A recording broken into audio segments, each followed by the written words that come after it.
Okay, so we all set to go. This is being recorded, correct?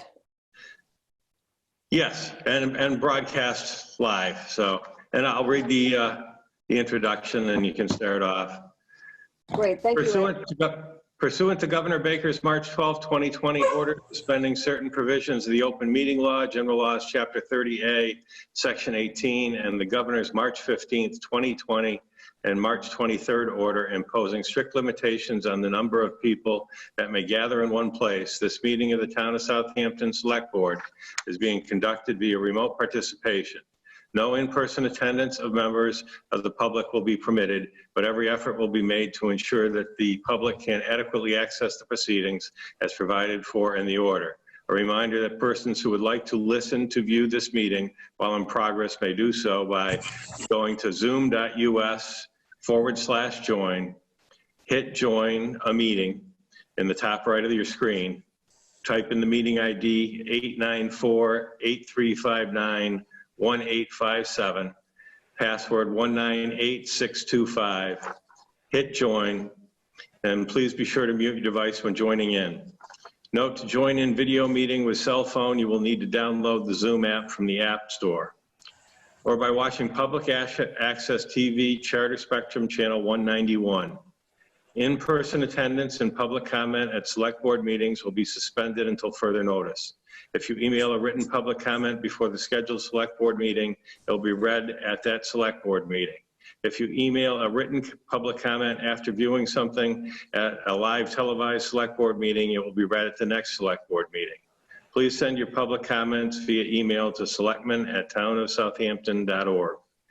Please note that all public comments must be within the requirements of the policy on public comments listed in the open time for the public on the select board agenda.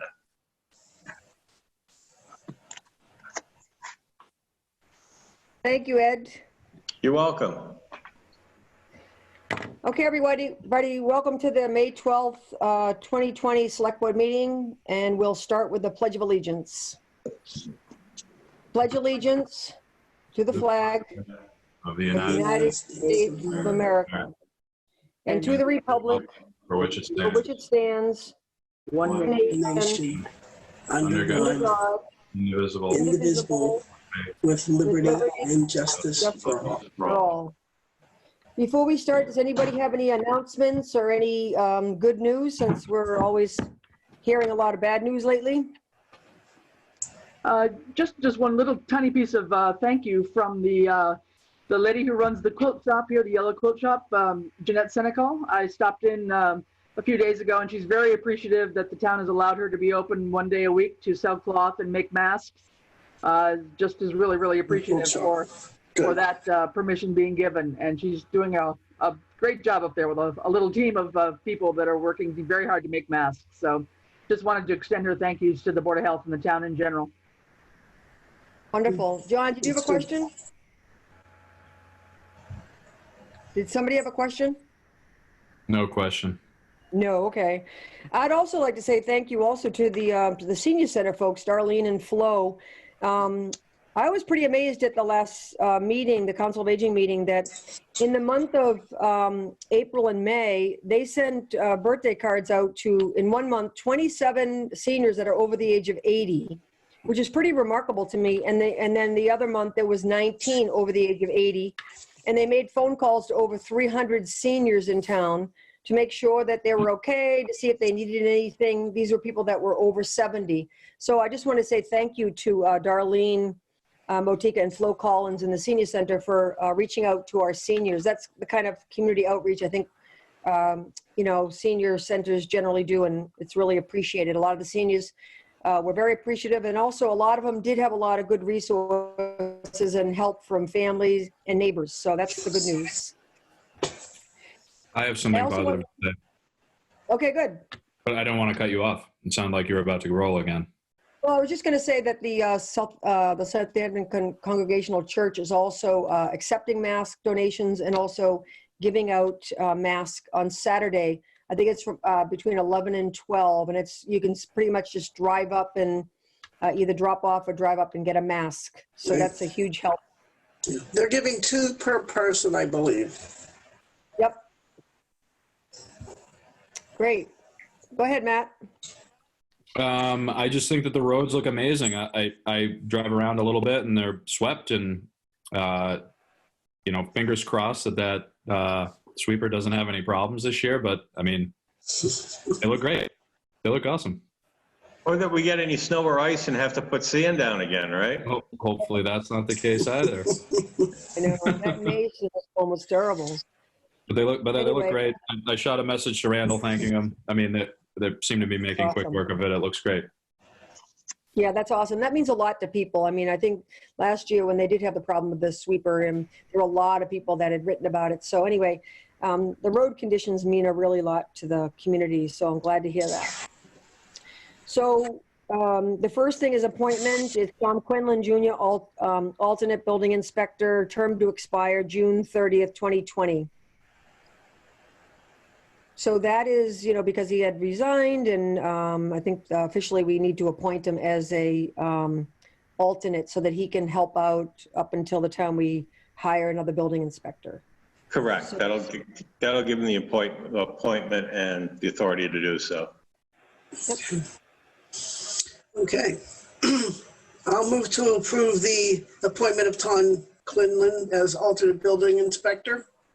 And I'll second that. Okay, Francine, and then Matt. Any questions or comments? Well, I'm just glad he offered to pitch in and carry us through this interim period. Yeah, absolutely. Thanks very much to Tom. All those in favor? Roll call. Tishman, aye. Roland, aye. Roden, aye. Did John say yes? He's muted. He's on mute. Did Chris say aye? Yes, I did. John Martin? John, you're on mute, just so you know. I know. Can't get it off. Okay. You're off. We hear you now. You hear me now? Yep. Good. You want to vote on Quinlan's appointment? Yeah, Martin, aye. Okay, great. Thank you. Yep. Kathy's not available for minutes. Ed? She's been doing them from the recording. Okay, great. Okay, so there were no hearings, and then next would be the reports. So whoever would like to start with the select board reports? I'm easy. I don't have anything really. PQB meets online for, we vote online through email Okay. from the government's procedure, and we've been getting PCFs and business done that way. School committee hasn't met. Capital committee hasn't met. Anybody else? Yeah, I've got 2 or 3. Yep. Just over the last couple of weeks, the Board of Assessors met, and all of this has been Zoom meetings, obviously, and we just basically carried out routine business approval of abatements in various chapter issues. The Conservation Commission also met and spent time reviewing a request, particularly for a notice of intent for Pequot Pond area for the aquatic weed control recommendation and process over there. And there were several members of the Camp John Association in attendance. And it was a very good discussion to be continued after Westfield Concom also holds their public hearing, because it's kind of a joint process between Southampton and Westfield on that. Other than that, we've managed to purchase some new trail markers, and the Conservation Works has completed, I think I mentioned that they were going to complete a little loop part of the trail at Clearwater Woodlands, and that has been done. So that is now a loop trail at the very end instead of having to backtrack. And they've also spent time and took a look at some photos of the area where the fence from the Beagle Club has been encroaching on Clearwater. And it looks like there's 2 or 3 fence lines there that are kind of confusing what it looks like in the photos, but there's definitely fences to be removed that are on the Newtown property. And I think I think Ed and Randall were going to go out and take a look at it more clearly to see if they could understand it better, maybe. But that was pretty much Concom report on that they had also taken a look at it. And then finally, just on CPC, the Community Preservation Committee met probably a couple weeks ago now. It was for one last proposal that had come in, which was for the proposal from the Parks Department to put in 2 pickleball courts at Conant Field. And that received a recommendation to move forward with it. And Virginia Ahart asked me to just clarify some things based on the bonding issue that came up at last week's meeting, that, if you remember, part of the bonding was for the CPC purchase of the Pomeroy Meadow property. And she just wanted to clarify that the CPC can only bond on the town's surcharge part. And basically, once the grant is received, we can spend it, pretty much for all the things as agreed upon, which are allocated by percentages. So just to remind everybody, there's 10% is allocated to the 3 areas: historic preservation, open space, recreation, and housing. And then 5% is allocated to CPC administrative work. And then the other 65% goes into reserves, or what is called undesignated. And so basically for the bond, that will be paid pretty much out of the undesignated amount, because it's not assumed that that is really going to be an active recreation area on Pomeroy Meadow. It's not really going to have walking trails that we know of anyway. It's more likely that it would be taken out of the undesignated account rather than open space. And what else?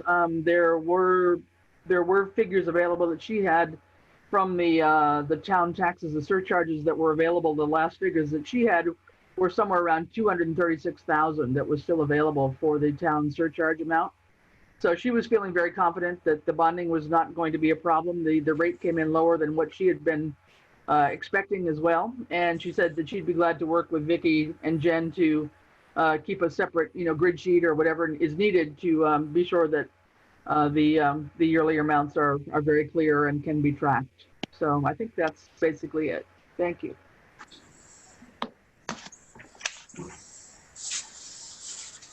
Any questions?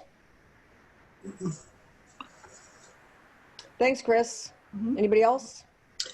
Yeah, I want to report on the Hampshire Regional High School Committee, which met on May 4th.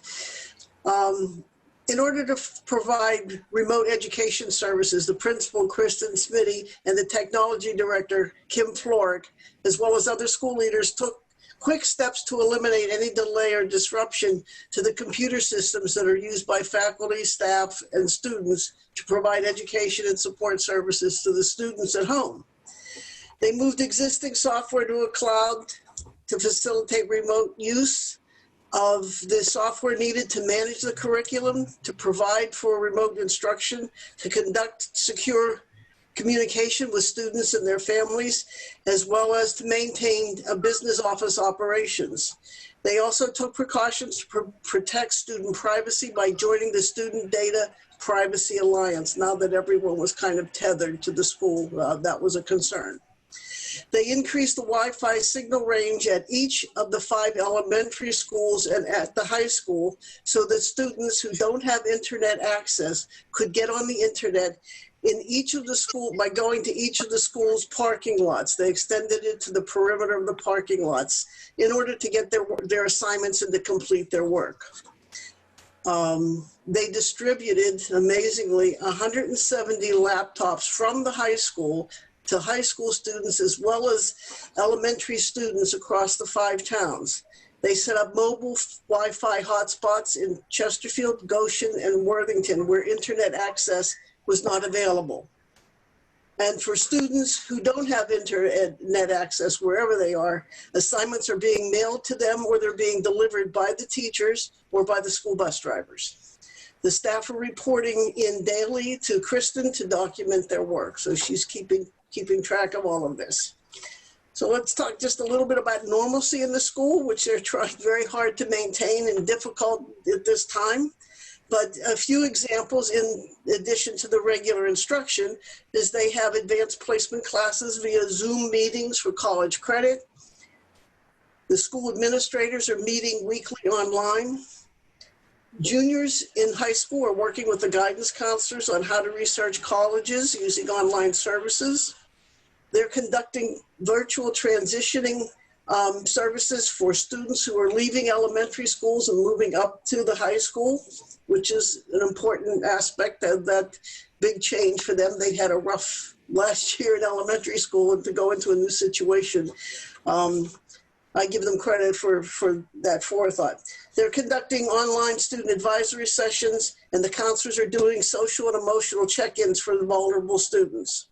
The school is offering grab-and-go meal services on Tuesdays and Thursdays, giving 2 breakfasts and 2 lunches to each student, and that will continue over the summer. Interestingly enough, they have a pre-recorded graduation ceremony, which they will post on June 5th. They're planning, if all things go well, on a prom August 6th at the log cabin. And they're planning a senior week in August when graduates will be recognized and awards presented. And again, that comes back to how we all get back into contact with one another. Just looking ahead into the summer and next year, unfortunately, summer school is going to be held remotely. They're not going to have live classes. There's a task force comprised of principals from each of the elementary schools that's been established to develop a uniform re-entry plan for the fall. And then based on state guidelines, they will do a soft opening to test the impact of the reduced numbers required for social distancing on things like transportation, class size, even lunch periods in the school. And they're developing plans to address the special needs of the students who are immunocompromised. They are considering the need to hire more custodians in order to do the required deep cleaning and sanitizing to eliminate the likelihood of any future spread. And I guess with that was a lot I know, but I do want to commend the principal, Kristen Smitty, for her leadership and her organization, and certainly for the humanity that she demonstrates for the students and the family and the faculty. That's a huge undertaking, trying to manage well over 1,000 entities remotely, having never done this before, and from the resources that the school has. Thank you. So I love that update, Francine. I know that, I haven't gotten an update from Norris, but I know that they're doing the same thing. Mm-hmm. I mean, it's kind of incredible what they're working through and trying to figure out ways to provide the same service despite being absurdly disrupted and being able to do it. Yeah. Thanks, Francine. I feel bad for the kids, going up to Hampshire Regional when they're in 6th grade was always such a nerve-wracking but, exciting thing. And, the school committee, would put on the breakfast and then the graduation. And, there's just so many events. I do feel really badly for the seniors that this is such an incredible time for them. Yeah, it is. What can you do? Yeah. They're making the best of it, certainly. Francine, how many students are taking advantage of the meal program? That number I don't have. I don't have that. Yeah. It'd be a shame if people who need it aren't coming in to take advantage of it. Mm-hmm. Okay, I've got a couple of things, and obviously I'm having a problem with my computer, so you're seeing 2 of me, which is probably somebody's worst nightmare out there. But anyway, here we go. I don't see any of you. I don't see even one of you, John. Really? Yeah. Can anybody John, else see me? you're on see twice, you, John. Yeah, John, you're on twice. Yeah. Which I love. I mean, your beautiful face is great times 2. Yeah, so funny. I don't see. Remember, Matt, Eli is recorded on TV right now. Sure. So anyways, I'll update you I on, hear you. update you on the building commissioner. As I said last Thursday, I spoke with the mayor and the building commissioner in Easthampton. They're interested in going forward. So the mayor's clerk is going to set up another meeting. And I contacted after our meeting last week, Phil Dowling in Westhampton. He says they're definitely interested in being the 3rd town with Easthampton, if you will. The city of Easthampton and us 2 towns. So he's interested in either going with us alone or going with the 3 of us. So I emailed the mayor's clerk and gave his information. So when she sets up the meeting, he'll be included in that meeting. So the 3 areas will be talking together. But I would hope this week we'll have another conversation on that. And as we're going along, like Ed informed you, we have some activity on applications coming in for the posting. So either way, we're going two different directions here, and we can decide which is best for us, down the road. Planning had a meeting last Wednesday, and the good thing is there's 4 building permits out there: Valley Road, Pleasant Street, High Street, and one other one, East Street. So there's activity going on still with the COVID virus. So we're getting activity on the building side. And there was one A&R on Gun Road, which really means that they don't need approval from the planning. They just went in there and let them know what they're doing. So we got some activity on the building side. Chris already mentioned the pickleball courts. That was brought up. And I think that's pretty much the big things that were at the planning meeting. They missed the last one. They canceled the last one last month, but they've got another one scheduled for next month. So hopefully the activity continues, keeps people employed and stuff going forward.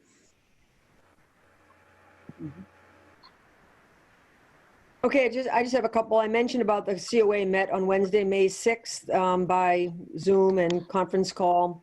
Like I mentioned, the community outreach is happening. They discuss the budget, both van drivers. They have 2 van drivers now, so they're discussing about how they want to move forward with those positions.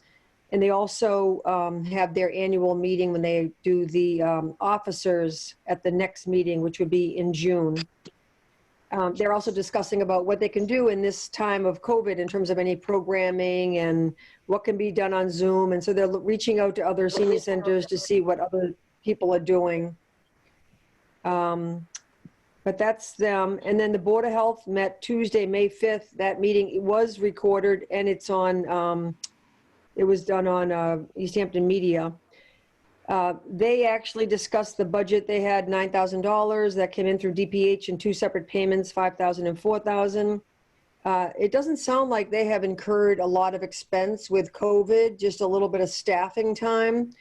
The collaborative for case tracing continues to go well, and it's with South Hadley, Westfield, Southampton. They don't pay a fee for that. So there haven't been that many expenses. The $9,000 budget that they put together and reviewed and approved at the meeting is all sort of future immunization clinic plans. They also discussed the FY21 budget, and perk and septic inspections are now happening. People are maintaining the social distance and wearing masks. And then there were further discussions about opening of the community.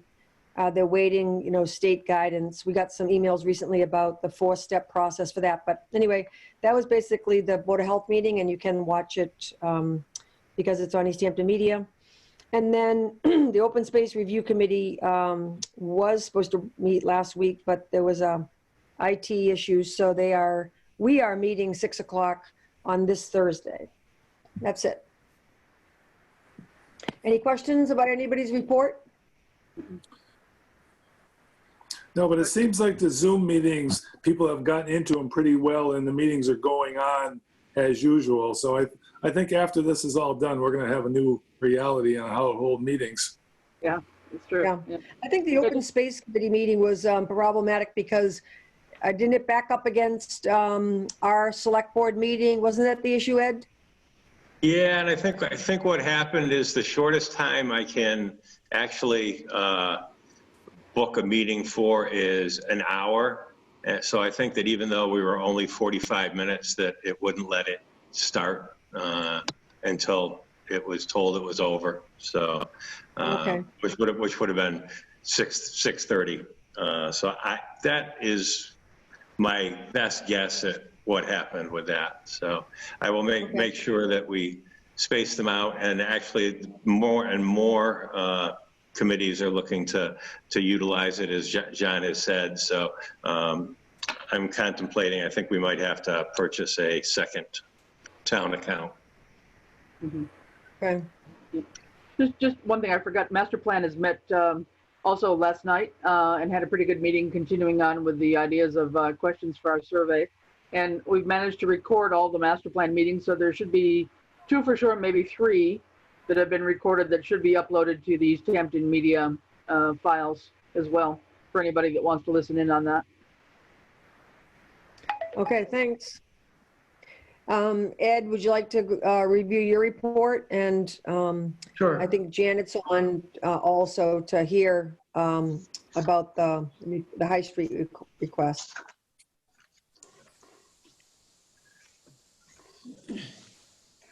Just gotta find one. Okay.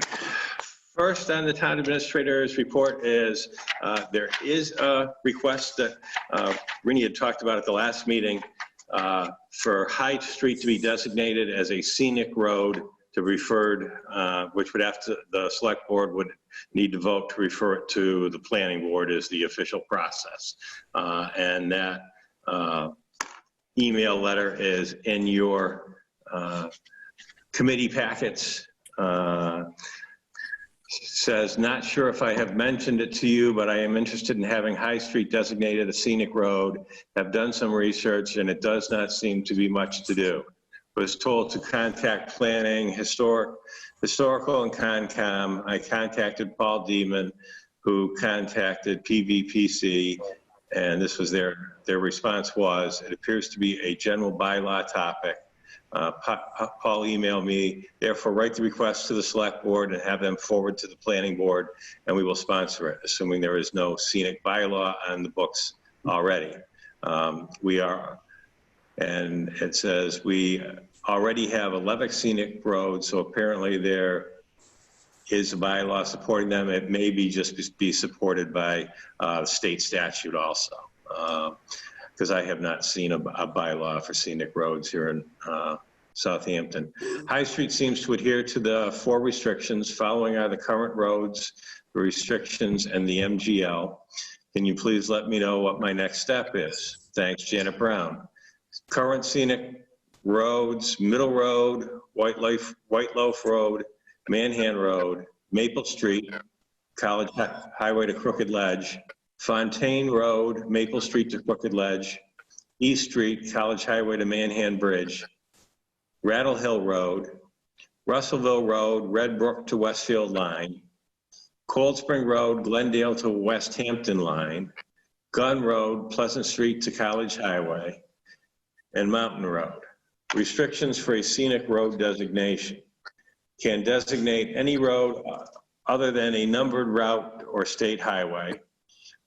Repair, maintenance, reconstruction, or paving work shall not involve cutting or removal of trees. Shall not involve or include tearing down or destruction of stone walls. And 4, does not affect the eligibility of construction aid. The law, MGL Chapter 40, Section 15C, Scenic Road, and I did not find this particular wording in there, but it says the Southampton Center Historic District encompasses the densely built center of the otherwise predominantly rural town of Southampton, Massachusetts. The district extends from Fulmer Road in the south along High Street and College Highway, Massachusetts Route 10 to Maple Street, and includes a line of houses along East Street from College to Elm. This area is the historic heart of the town, being first laid out in the 1730s. The district includes, in addition to a number of 18th and 19th century residents, the town's only church, the town hall, and the old public library. Then it says Section 15C, Scenic Road Designations, Improvements, Fines. Section 15C, upon recommendation or request to the Planning Board, Conservation Commission, or Historical Commission of any city or town, such city or town may designate any road in said city or town other than a numbered route or state highway as a scenic road, provided, however, that a numbered route may be designated by a city or town as a scenic road if its entire length is contained within the boundaries of said city or town, and no part of said route is owned or maintained by the Commonwealth. After a road has been designated as a scenic road, any repair, maintenance, reconstruction, or paving work done with respect thereto shall not involve or include the cutting or removal of trees or the tearing down or destruction of stone walls. or portions thereof, except with the prior written consent of the planning board, or if there is no planning board, the selectmen of a town or the city council of a city, after a public hearing duly advertised twice in a newspaper of general circulation in the area as to time, date, place, and purpose. The last publication to occur at least 7 days prior to such hearing, provided, however, that when a public hearing must be held under the provisions of this section and under section 3 of chapter 87 prior to the cutting or removal of a tree, such hearing shall be consolidated into a single public hearing before the tree warden and the planning board, or if there is no planning board, the selectmen of the town or the city council of a city, and notice of such consolidated public hearing shall be given by the tree warden or his deputy as provided in said section 3 of chapter 87. Any city or town making said scenic road designation may make an ordinance or bylaw establishing that a violation of this paragraph shall be punished by a fine not to exceed $300. Designation of a road as a scenic road shall not affect the eligibility of a city or town to receive construction or reconstruction aid for such road pursuant to the provisions of Chapter 90. Okay, so Ed, before you go on with the report, thank you for that information. Janet was the one that wrote the letter. I'm actually surprised. High Street is probably one of the prettiest streets in town. I'm kind of surprised it's not already a scenic road. And so I heard Conservation Commission, Tree Warden, Planning Board. So the charge of our committee then is to just forward it to planning and then they hold a hearing. Is that the way that you understand this? Yes, it is. And that all these other committees or people have to, does planning notify them and therefore they review it? Concom, Tree Warden, and? They may. I actually read it as that any of those entities could be petitioned to move forward and sponsor the designation. But I would probably, I will be careful with the word assume, but I would think that planning would reach out to those committees also. Okay. Now, are there any legal fees involved or legal checks that have to be done here? I'm just wondering how much it would cost us to do this. Doesn't appear to be any, John. Okay, good. I have something to say. Go ahead, Matt. Do all of the people on High Street get notified of this individually?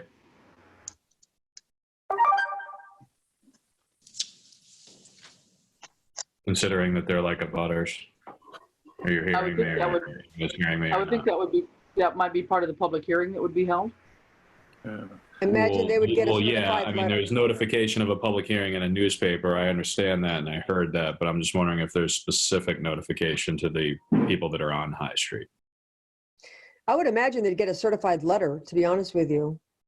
I mean, when I was in a butter to a telephone pole issue that was in my neighborhood, I got a certified letter. So I can't imagine that do you know Ed or anybody with that? That's why I'm asking, because I would kind of hope that at least the road itself, people would be able to weigh in on it. I would hate for somebody to just be oblivious to it and then to be, for whatever reason. I don't get why anybody would be upset with this, but first I want to caution all of you on thinking that a public hearing is required for the designation. That is not part of the statute. That's part of after a road has been designated as a scenic road. That came in. You know, Why would they do a public hearing after? Yeah. Well, it's not for the designation itself. It is for if someone is looking to do road work and has to remove trees. Okay. Okay. Hey, Matt, to answer your question, and Janet has property on High Street as I do, but if you want to build a house and you can't remove trees, let's say between the road and where you want to put a driveway, or if you can't, change stone walls, I don't have any of those issues with my property, but I imagine some people would if they want to build, And I don't know if there's a way to get around that, permit to take the stone walls and take X amount out so that you can have a driveway access or take certain trees down. Do you know that, Ed?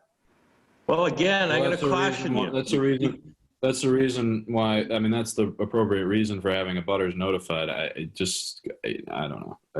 I don't know. I can hear what the limitations. I'm not saying. I'm fine with all of them. I don't get why people would be upset, but then again, I also don't live on the road like you two, so I don't know if that's going to put in limitations that people are otherwise upset about. Maybe they're upset that the road can't be improved well enough. Maybe they're upset that they can't develop their property. Maybe they're upset that they were planning to take a tree down that's on their property that's within the right of way. I have no idea, but I just feel like before we do something, we should at least notify the people that are on the road. Well, again, here is the wording. It's not that Matt owns property on High Street and can't remove that tree or alter his stone wall. The wording is, after a road has been designated as a scenic road, any repair, maintenance, reconstruction, or paving work done with respect thereto, that would be for the road, shall not involve or include the cutting or removal of trees or tearing down or destruction of stone walls or portions thereof, except with the prior written consent of the planning board, or if there is no planning board, the selectmen of a town. Okay, so just the road improvements. It's only for road improvements. Okay, gotcha. Thanks. Okay. Got it. Understood. That clears things up. So I don't know if people want a little bit more time to review some of this, or if you want to, if you're comfortable with passing this along to planning to sponsor this. Janet, is there anything, since you're here and we can see you, is there anything that you would like to say? Can you hear me now? Am I muted? Yep. Oh, you can hear me. No, I just want to say that I think the street's the best street in Southampton. And I did talk with Randall, and there's nothing that will change for maintenance. And there's only one stone wall. It's up by the cemetery, and it looks like it's in good shape. And in my submission, there's probably, I don't know, I contacted maybe 10 people, and they're all for it. Randall said that there's really nothing changes as far as he's concerned with the clearing and the snow plowing and the school buses and all that. So I guess that's all really I have to say. Okay, thanks, Janet. Great, thank you. Mm-hmm. One thing I'd like to see is, if we do this and we've already got, 10 or so that are designated, we need to have some signage, I think, somehow, somewhere to, point that out that these are scenic routes in Southampton, because, nobody really knows that. I think that would be nice to do somewhere through whatever funds we have available through whichever department. I'm not sure whether it's, I don't know if CPC could be used for that or just through other. Yeah, sign at the beginning or the end. But. Pardon me, I just wanted to say it's also in the Center Historic District. From Route 10 to Fulmer is in the Center Historic District. Already there's signs at both ends of the street. So. Do you want to say something? Oh, sorry, Janet, go ahead. No, I don't know. Maybe CPC could do something like that. Yeah, I would love to see signs marking these roads on either end. I think that's appropriate. Just like we have the historic district designated and right to farm and. Yeah, with the other 11 roads that we have. Yeah. Right. Yeah. Chris, just, you're the CPC representative that within the last year or two, CPC funds paid for signs, very nice signs for the farms that said that Southampton is a farming community. Yeah. There's a right to farm community. And they're really nice signs, actually. So I'm just trying to think of what committee would be, anybody can fill out a, request. I'm just wondering what committee would be the one to come from for signs for the scenic roads. I'm not really sure whether it would just be CPC itself, since it's about open space, and I don't know. I don't think we can submit those. Maybe planning or historical. I was going to say, Ed, didn't you say planning is the committee to go to for any changes? So wouldn't that be the committee to request the signs also? Yeah, I think that'd be great. Maybe that can come up at planning. Are people comfortable with voting to send this along to planning? I am. Yeah. Yeah, I would just want to say on record with regard to the signs that, because I think they should just be, if we're going to do that, which I would love to see, I think they should just be attached to pre-existing signs. Okay. I'm only saying that because I'm sure that somebody's not going to just want an extra pole in their yard. If you know what I mean. Yeah. Well, Okay, wherever so that's possible, that may not be possible in some places, but Yeah. And just to follow up too, since it was mentioned that I think I heard what Ed read, that there could be a town general bylaw. It surely does not exist right now. Is that something you would want created? I don't, actually, I do not see the requirement for a bylaw in any of this wording. The only reference I see to the bylaw is at the end, any city or town making said scenic road designation may make an ordinance or bylaw establishing that a violation of this paragraph shall be punished by a fine not to exceed $300. So from what I'm reading, that would be the only instance where a bylaw would need to be created. Well, is anybody aware of any issues that have occurred on the existing scenic roads that would be a concern that maybe we should think about a bylaw?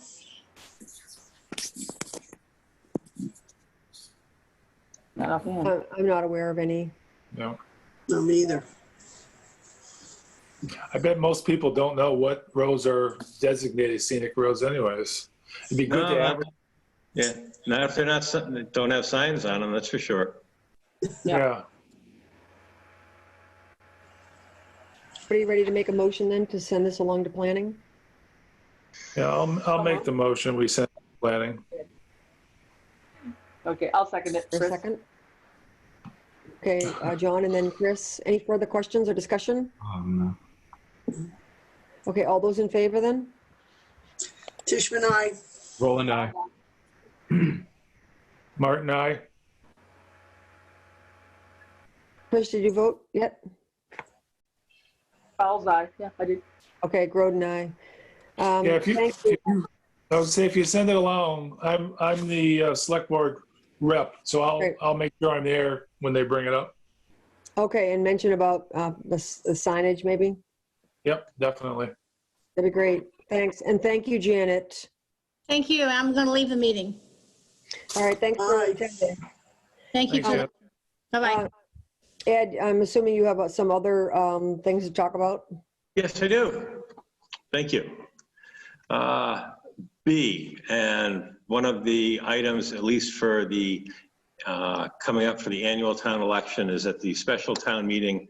The town meeting did approve changing the treasurer collector position to an appointed treasurer collector of the town. That has to be added as to the election ballot, and the select board has to approve the wording thereof. The standard wording that KP Law had provided me with is, shall the town vote to have its elected treasurer collector become an appointed treasurer collector of the town?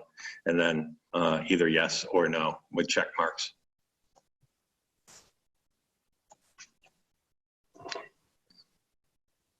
So that was approved by the voters at the last town meeting, you said, right? That's that last special town meeting in February, correct? Okay, right.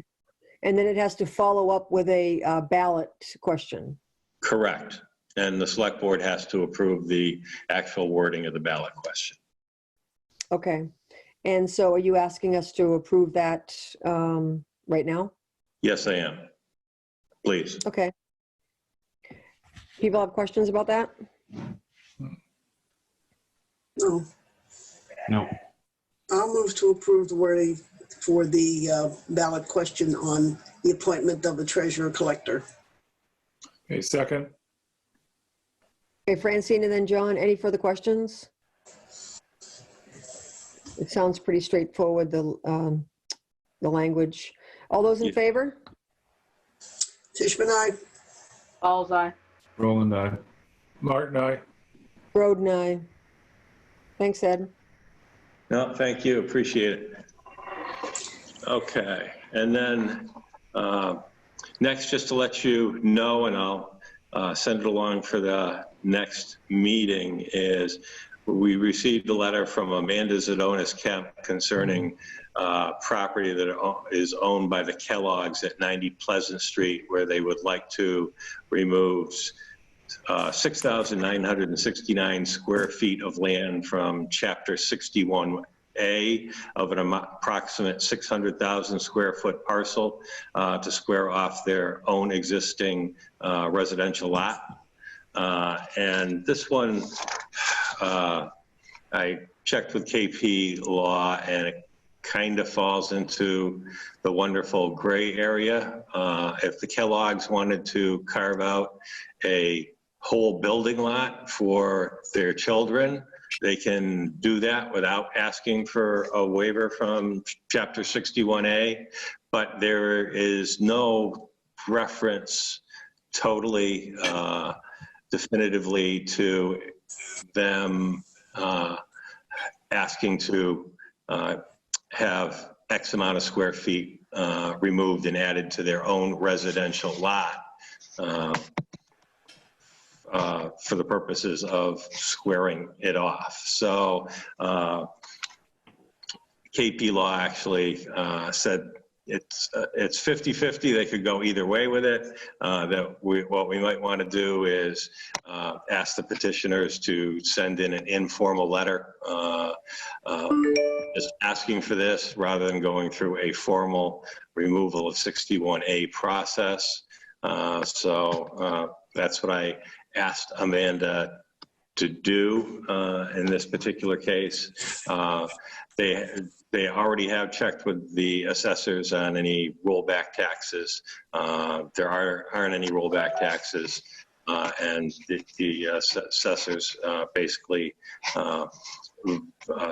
voted that they had no issues with it being removed from the Chapter 61A lien designation.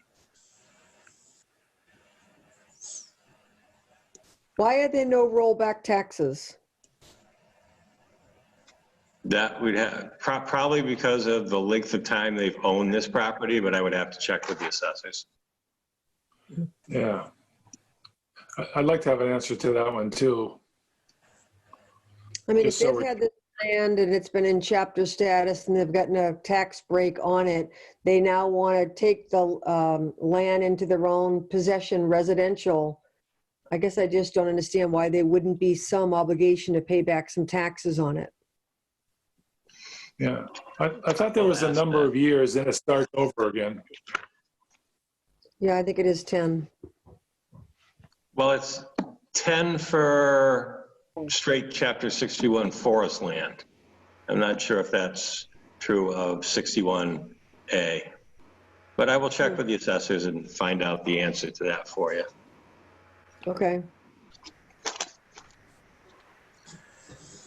And then next, Lucy Dalton sent along an update for the procedures for the special state election, which is still scheduled to happen next Tuesday, May 19th. And it basically says, below is information regarding next Tuesday's election. The polls are open from 7 a.m. to 8 p.m. I would like to line the sidewalk and the floor on Monday, meaning with the tape that we have to do the social distancing 6 feet apart, as well as have the room set up with booths far apart to practice social distancing. I will have sanitizer for the check-in table and checkout table. I will have someone spraying and wiping down the booths after each voter goes through. We will have voters come in via lining up outside of the building, starting at the senior center door. No voters should be coming into the building via the senior center. I will have a tent set up at the beginning of the line, and I am working on having someone take temperatures if allowed or needed. I would hope that if someone has a fever, they will not be coming in person to vote. All voters should have a mask on. And that basically is part of the governor's new order that masks are required when out in the public. if you can't social distance. We would hope they will comply with the governor's orders. We do not have enough masks for voters who do not come with one on. I have masks, gloves, sanitizer spray, alcohol, and face shields for the workers. After the voter comes into the building, I will have the route roped off for them to follow into the select board room to vote. They will check in and vote and check out at the table near the exit door that goes out the side of the building. I would like to have those voters who are 60 and older be able to vote between the hours of 7 a.m. and 9:30 a.m., as well as anyone with special accommodations, i.e. wheelchair, cane, walker, etc. I am planning on putting this information on Facebook page. I will make sure there is adequate lighting before it gets dark. I am going to have the sign out put out, as well as a sign for voters to follow on how to get into the building. I am hoping we might be able to rope off the stairs with caution tape, possibly. There are canopies downstairs, so we don't need the police department canopy. Please be patient with our office during this time. This is a first for all of us, and we'll be doing the best we can to make sure this goes as smoothly as possible. If you have any questions or suggestions, please let me know.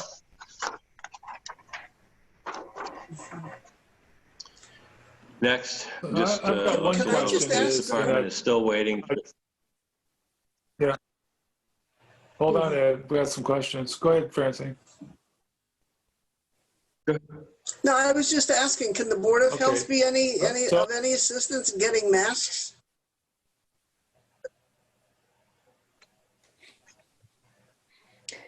Did you say, can the church or others help out with getting some masks? Is that I what you asked said, if the Francine? Board of Should Health. Board of Health. I asked if the Oh. Board of Health. I know that the letter went out to the Board of Health as well. I did write back to Lucy and said that I have a number of cloth masks I could donate in case people showed up without mask. I have not heard back. Of course, we just got that communication today. I think that's a good idea. I certainly could drop off a number of cloth masks. Again, people aren't supposed to be showing up with them because it's the governor's, ordinance to make sure that they all have masks. But nonetheless, I wouldn't want someone not to vote It may happen. if they didn't know or something. Mhm. John, Well, what were let you me gonna ask you say? a question on that because, my experience going into the local supermarkets and stuff like that is you still have people who refuse to wear masks. And I know there was a little confrontation when I was in the local supermarket where this guy was in there not wearing a mask and somebody commented to him and basically told him, I won't say what he said, but so what happens if we get people in the building in line without masks? Are we going to tell them they can't come in, or what are we going to do? Because they're exposing everybody around them. So it could cause quite an issue. Could they be handed an absentee ballot and asked to not come in and fill it out? I don't know. I mean, there should be something in place. I mean, maybe Lucy has some thoughts on that, but I can see some people are just going to be stubborn and say, hey, I'm 6 feet away. Don't tell me what to do. And once you get in the building, it's going to be tough. I think it's absolutely going to happen. There's no question. Do you We think, can't- I'm Right. sorry, do you think she could set a booth up? There's those little stanchions with the little sides outdoors there, so that people wouldn't have to go into the building if they didn't wear a mask. Then they could fill out a regular ballot. They still can't get to the ballot box, though. I don't know how they would get the ballot Into the machine. Yeah. But John brings up a good point. There's absolutely going to be people that do it. It's just a question of the legality of whether or not we let, or are we really going to prevent those people from voting? You can't. I'm more concerned about what the people next to them are going to say and do, because they don't want to be exposed, and they're going to think these people are, whatever word you want to use, but you know, and they're exposing them because obviously you have a mask on to protect the person out there. They should have a mask on to protect you. And that's where people are going to be offended because they're trying to protect others, but people aren't protecting them. Yeah, I just want to respect both sides of this argument, honestly. I mean, obviously, it's clear what your opinion is on this. I'm not really sure where I stand on it, frankly. But we have to have some type of policy in place for dealing with this so that it's clear, it's unambiguous. It's not a matter of who's standing there at the time deciding it. And it's got to follow whatever the laws are, either both in our town and in the state. Yeah. Because that has to be our stance. It can't be just all, you know. People are getting in fights over this, and I just think that people should just worry about themselves and not worry about other people. But that's my personal take on it. Yeah, well, one of the things that was talked about, because you've also got people that have medical conditions that might not be able to wear a mask, was the fact that if you did have someone under those conditions, there will be a police officer there. So would it make sense, and I think this is what they're going to follow, is that you have someone without a mask, is you ask them, instead of staying 6 feet away from the person in front of them, to stay 12 feet away from the person in front of them, and the person behind them to ask them to stay, if they would stay 12 feet away from that individual. Would it break the chain of custody to have someone carry like the police officer, take the ballot from the individual who votes outside to the machine? I would say yes. All right. Now, Ed, don't we have 2 of those machines? I thought we had 2 of them at one time, or did we borrow one when we had an issue? We had borrowed one. That was the time that, yeah, that was the time that the one had gotten jammed up. Yeah. Oh, yeah. I just hope it doesn't make people walk away before they vote because they don't want to be exposed, you know? That may be a deterrent to people who would like to vote and have a mask, but if they feel like they're going to be exposed, they may leave. And so they're not guaranteed their right to vote. It's their right to make the decision. Can people still request mail-in ballots or absentee ballots? No, it's too late. It is too late? I thought it was up until the day before. Yeah, I don't think it's too late yet.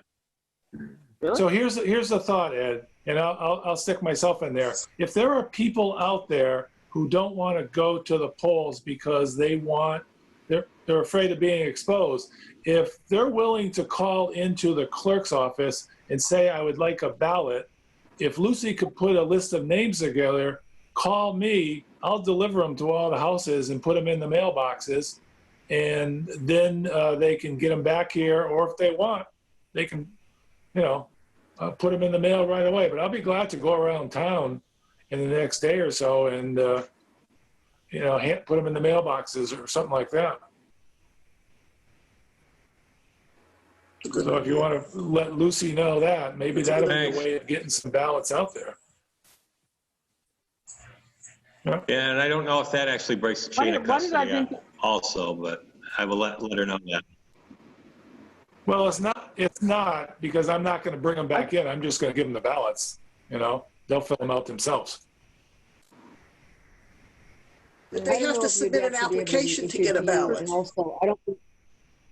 Yeah. Yeah, I don't think they're going to be able to, to give it to you. I like Francine's original idea. Like if it's a nice day, just have one of the booths outside. Yeah. But I guess that would be difficult if you can't have somebody else put it into the machine. So Right. The other question is, can we borrow a second machine to have one at each location, inside and outside? Will that work? It might. I don't know how many other places are having elections next week, so there might be one available somewhere. Yeah, like I said, I'll be glad to pick it up if you don't have anybody on the town payroll that can pick it up. I think if we had one outside and one inside, that would take care of the issues. Mm-hmm. Assuming it doesn't rain. Yeah. Yeah, well, assuming it doesn't rain. Yes. Yeah, and I don't know if we're still in a time frame where we could get another electronic card for that machine either. Right. Yeah. Yeah, it would have to be compatible with our ballot. We'd probably need another officer watching it. Uh, Well, you know, the Board of Health did No. work with the town clerk's office to create these guidelines. And I do agree that there needs to be, then in writing, I think that the election workers in conjunction with security and Board of Health needs to, you know, write down scenarios that are likely to happen and have a plan in place for each of them. I do think that I would be very surprised if everyone shows up with a mask. I'm happy to write a note. I mean, this is the back most to, likely scenario. the Board of Health. And just, you know, discuss our concerns around, you know, having a procedure in place and having a, you know, a plan for scenarios that could present themselves. Would you like me to do that, or what would you like to do? I think we're gonna have to agree on the policy now, are we not? Well, I don't think we're the ones that make the rules on this. I think it's actually the town clerk. Okay, And I Yes. think the Board of Health is their advisor on this. that Yeah, works. So I don't think that we actually have the right to make the rules on how this happens. no, and any Am I rules. Am I right about that? Yeah, Yeah, any that's fine with rules me. or regulations that come up have to comply with the state elections office also, so. Yeah. And I hate So to be what do the you bearer say? of Everybody's bad gonna have to tidings. get I on just the checked the weather.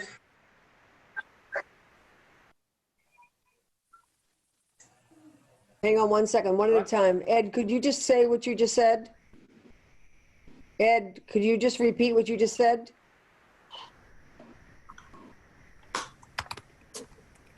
Any restrictions, rules, or whatever also have to comply with the state elections office. Okay. So have these rules have they been reviewed by the state elections office? So far, yes. Okay. And are we able to create rules relative to this election, or is our role more to make recommendations or advisory? I'd say your role is supportive or advisory. That's what I thought.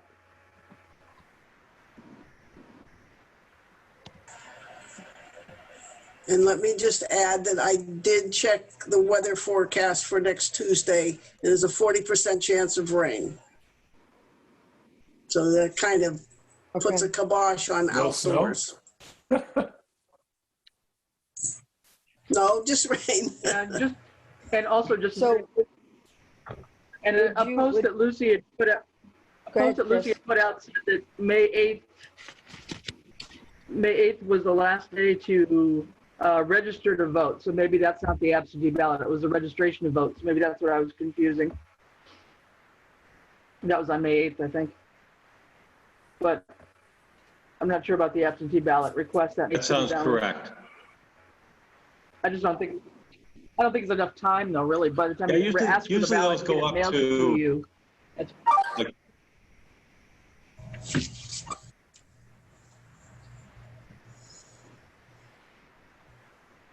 Ed, there seems to be a delay in your audio. Yeah, not hearing anything. Yeah, it may be the bandwidth from here. Okay. Can everybody hear me or So not? would the board, like, Can you hear me? I can hear you, Matt. Yep. Yes. Okay, I think there's still a little delay here, but what I was going to say is I was reading something just now on the web from Janine. There doesn't appear to be any type of a deadline with regard to the issuing of an absentee ballot, from what I can gather from the homepage and the front page about with regard to information surrounding the election, but the caveat is that the ballot needs to be like in the mailbox of town hall by the 19th. That's the limitation. If it's not going to get counted unless it gets there before the night on or before the 19th. Okay. Sounds Okay, correct. thanks. Does that work? Does that make sense for everybody, or am I thinking it's not true? Well, So, yeah, Yeah. hopefully, I would people hope- are listening that a Makes lot of perfect people- sense. they have concern. Can I just Yeah, say and one also thing? Ed put There's out a a horrible code red- internet connection right here, and I think it has everything to do with the host of this meeting. Who is actually hosting this? Is this Ed? Yep. Yes. It's unbelievably delayed. I almost feel like we should sign off and then sign back in because we're all talking at the same time, and it's because of this like 10-second delay, it feels like. Yeah. Would I you didn't all like to realize try the delay that? was with everyone. Okay, we can try it. So same ID number and password? Yeah. Yes. Now, there's a lot of people on here now, so they're going to Yeah. have to come back too. Yeah, Does it they'll have feel to better? join back in also. Does it feel better right now or not? No, I it's didn't not. think it was a big problem with, I thought it was, I'm just noticing it as a problem with Ed. Yeah. Still? No, your video is stopping it, but the rest of it seems a little better. Everybody was stopping there, the video, for a while. But Yeah, Yeah, it might have corrected itself. okay. All right, so let's just go back to this, the election process. Ed put out a code red to the people that are on the community to say about the absentee ballot and about the plan for next Tuesday's election. I hope that people choose to do absentee ballot. I certainly chose that option. Our role is somewhat supportive advisory. I'm happy to send out a note, or Ed can send out a note to the town clerk and the Board of Health, just voicing our concern about the use of masks, the need to have scenarios discussed beforehand and come up with a standard procedure so that everybody's safe and everybody is secure. I'm not sure what else we can do at this particular point. Could you create a window for people who don't want to wear a mask? And I'm thinking towards the latter part of the voting day. I don't know. You can't legislate that. I'm just trying to think of a way to organize it. and plus, you don't want to encourage people to come without a mask by giving a special know. time frame. Yeah. No, Yeah. you don't. Good Okay. thought.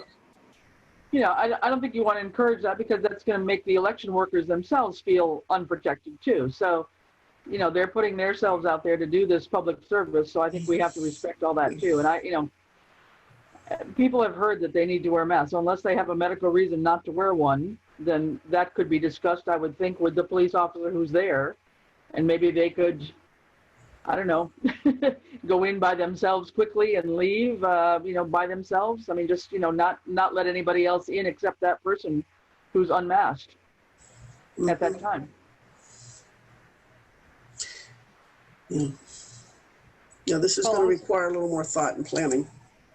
Well, like I said, I'm more than happy to send a note to the Board of Health and to Lucy, just saying that this is discussed and that there were a number of concerns that were raised and that we think that it's important to prepare for whatever scenarios with a course of action so that just so everybody could be safe. So let me ask a question, just visually from Lucy's email. We're going in the main door, going into the select board room. They're going out that back door, the side door that's on Maple Street. Correct. Now, Yes. does that sidewalk connect all the way around? Yes, it does. And is that going to be an issue for people who have a hard time walking? That's a long walk.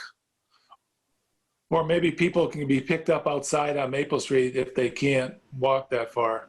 Yeah, but then you'd have to walk across the grass. I just have a question. Since we have an ingress and an egress on the COA, what was the reasoning for switching it to the smaller select board room? So that because of the fact that seniors are a more vulnerable population, so that that room wasn't contaminated.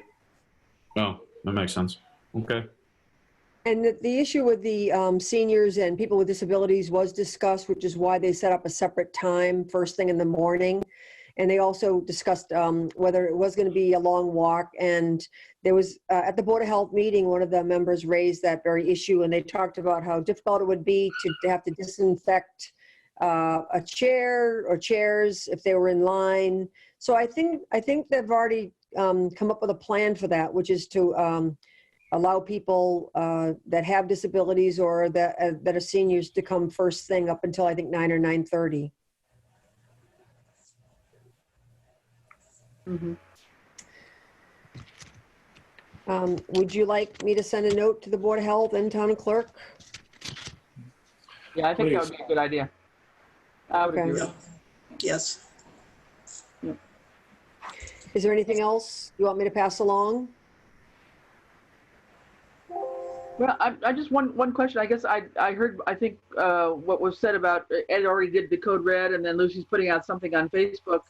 But I guess I still wonder about those people that may need this extra time, the window that you're talking about, for persons that may have difficulty accessing. I'm just not convinced that they're the ones that are going to hear this message. You know, we oftentimes have a hard time getting the word out to people that don't frequent either the senior center or don't look on Facebook or don't have the ability to do so. So I guess, are we pretty sure that the code red got a large number of people, or are people really signed up for that? I mean, how do I we know, get I got it. I got it today. I get them as well. Mhm. Yeah, And there's how many households are on code red? I don't know how many households. I can tell you there's, I believe, 3,900 telephone numbers. Well, I get on my home number and my cell number, so I might not be the only one that gets those. Yeah. Yeah, that's fine. I just want Yeah, I to. get it at the office and on my cell. Yeah. Okay. Is there a way, because there are some people that don't frequent, you know, the town buildings and or go on Facebook. Is there a way to put a little blurb in the Gazette, for example? There are people that still subscribe in terms of what the procedures would be.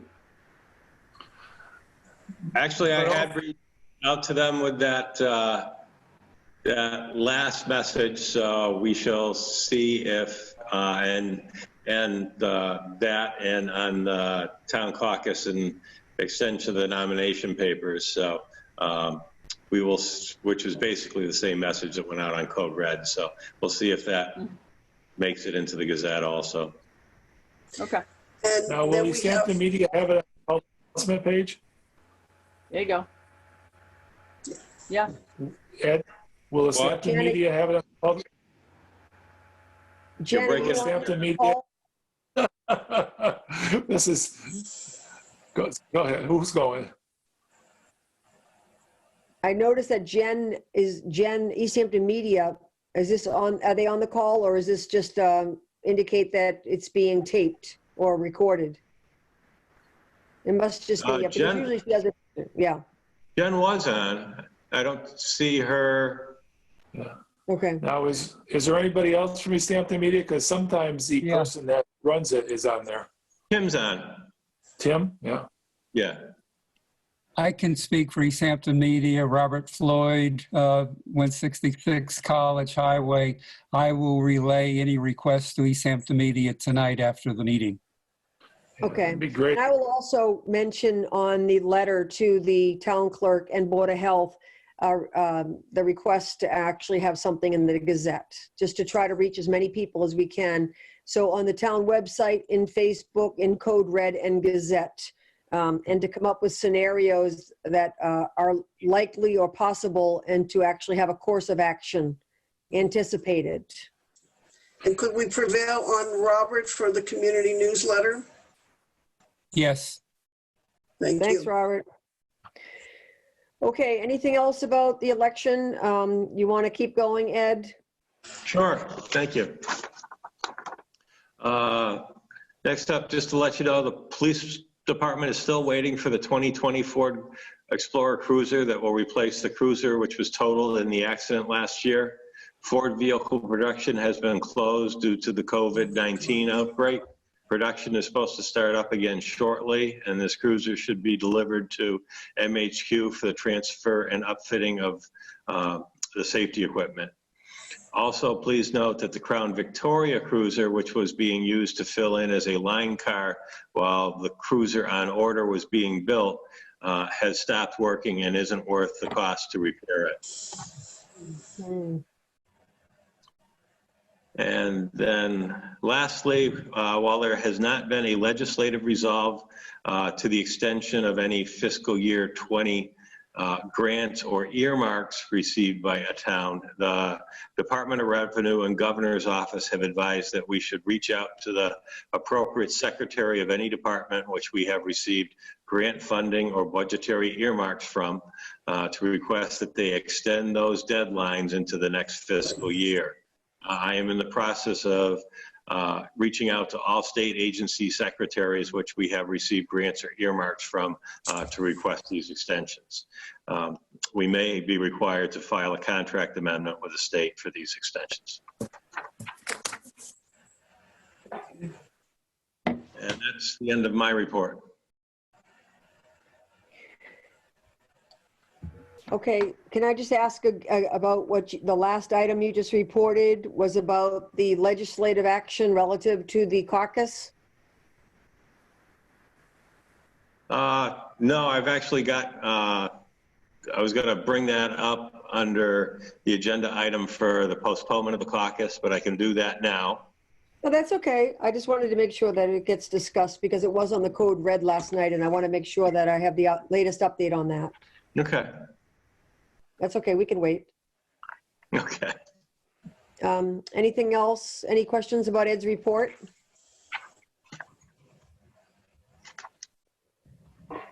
Okay, thanks, Ed. You're welcome. Okay, there are no presentations and the next is old business. I'm happy to announce that Mary Balfour is the recipient of the Boston Post Cane Award. It's for the Southampton's oldest living resident, and we got a copy of the nice plaque that Ed had made for her, and we will be sure to get that to her very shortly. There are 3 other residents, so she is actually turning 97 in July, and there are 3 other residents in town who are also turning 97, not as soon as she is.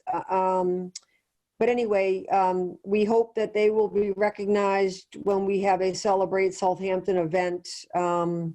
Hopefully that still happens in some form this summer. The next is the Shared Building Commissioner update. I think I just gave you that before. Yes, you did. Okay, anything else about that? No? Did folks see in the paper today that the Northampton Building Commissioner retired? No. Okay, so just mention, I know you mentioned about the other 3 Hamptons. Oh, should we add that should we figure that out? Or should we ask about that? I don't know if that would be a fit. Yeah, that's Yeah, enough. who would be the lead? Would it be Easthampton or Northampton? I think if we stay with the 2 small towns in Easthampton, that would probably be a fit that we could live with, my opinion, but. Yeah. Huh? I think if you have too many towns involved, you're going to have it so diluted that it's not going to give us the services we want. Yeah. Okay, so we'll see what happens there. Is there a plan to, like you mentioned, we have an applicant for that position. Is there a plan for the interview process and who would be involved with that and such? I wasn't here the last time one was hired. My assumption is that the select board probably put together an internal team of department heads to go through that process. John, Yeah, my memory is right.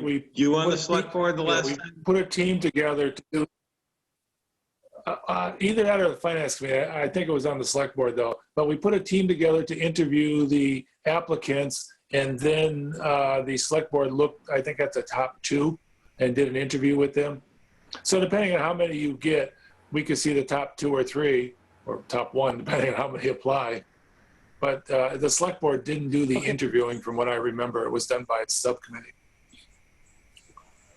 Okay. Okay. Well, hopefully we can address that at the next select board meeting, because we certainly want to be able to get someone on board sooner rather than later. Yep. Yeah, but I'm not sure that we should be interviewing anybody until we figure out what the situation is with the other towns. I mean, we do have an alternate in place that covers us. Right. Because then it's a waste of somebody's time if we're interviewing somebody if we're just going to combine forces with another town. Well, I'm going to say yes and no, because if we combine with another town, I think they're going to have to add to their staff. So at least we would know the people that could possibly working for the other town that would be on our site. So we can make a recommendation from that point of view. Okay. But again, we probably have a week or so before we get any more applications, I would think. Okay. We'll wait to see what comes in. And at the same time, we're moving along the discussion about combined or separate. The next item on the agenda is the East Street Bridge update. Is there anything further on that? And VHB did receive the state comments, which I sent out to the select board. VHB is currently going through those and drafting their responses. Randall also has a copy of that, and once VHB has their responses, they will get back to and confer with both Randall and myself before returning those to Mass DOT. And also just to make you aware that, as I said, it's not totally on hold or standby, that VHB has reached out to Holyoke Gas and Electric to finalize the plan for the cross boring under the river so that gas line can be moved. So that is going on currently. And also VHB sent along a signature page for the notice of intent to be filed with our Conservation Commission on the project. So Randall has signed that and returned it to VHB. So that will be getting filed with our Conservation Commission shortly.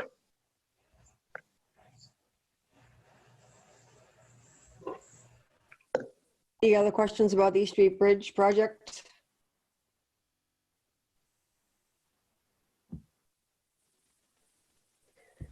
Okay, on the agenda is the FY 2020 budget review and expenditures review. We did discuss that at the last meeting. That was just last Thursday. Is there updated information or documents?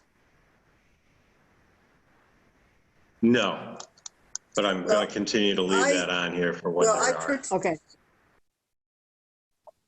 Okay, Rini?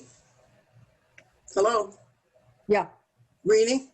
I hear you. Okay, I participated in, and Chris, you jump in as well, with a Massachusetts MMA meeting on Friday, which was kind of an update. There were some budget implications for 2020.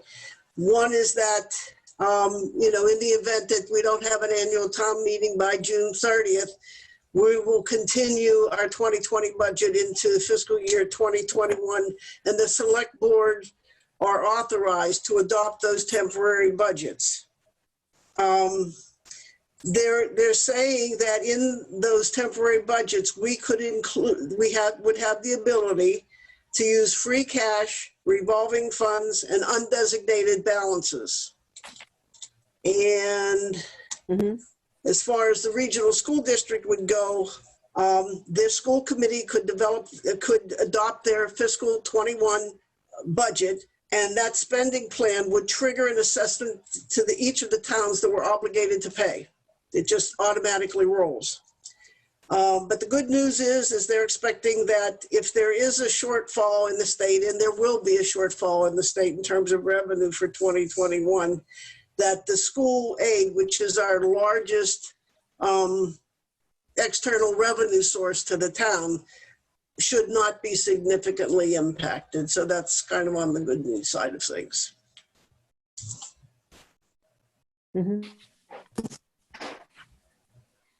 So as opposed to it being a 112 budget based on FY20, you're saying that in the event that there's no town meeting, that there doesn't have to be a town meeting vote in favor of the FY21 Hampshire Regional Budget? It's an automatic go?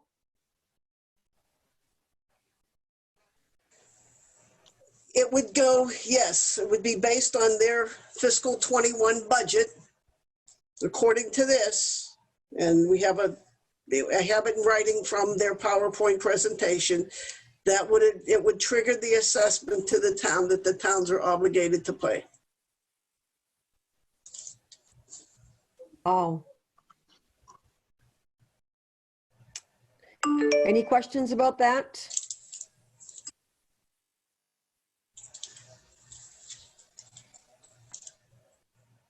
Any questions about revenue and expenses of the budget at all?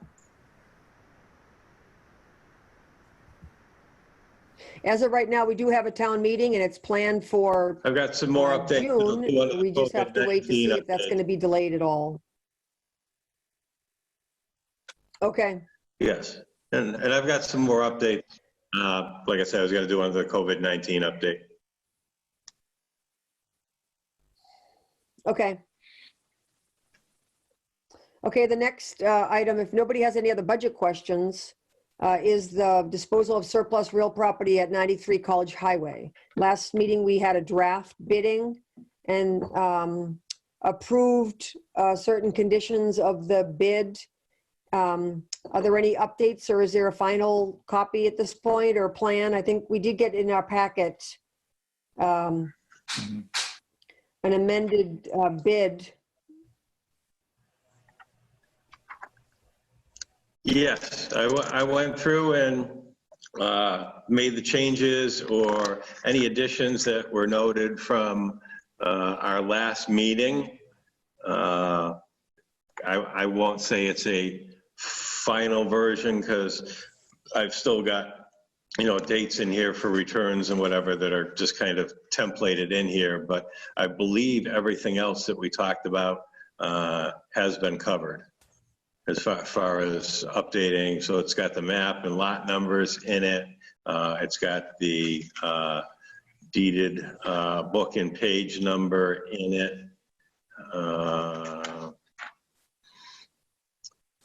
Had put in it, had removed the portion where there was frontage on Gun Road. Put in it basic conditions or restrictions. The parcel is not a legal building lot. Parcel is subject to and restricted by deed by several agricultural restrictions filed with MDR. Property shall be used strictly for farming and agricultural purposes only. Property comes with existing drainage easements by deed, which must be maintained. Successful bidder shall provide the town with legal proof that they have legal access to enter the property. Let's see. Successful bidder shall also provide proof that they have no outstanding taxes or fees for the town of Southampton. And I didn't know if you wanted to get into just on the local level or might be a little bit too much to get into, or the state of Massachusetts.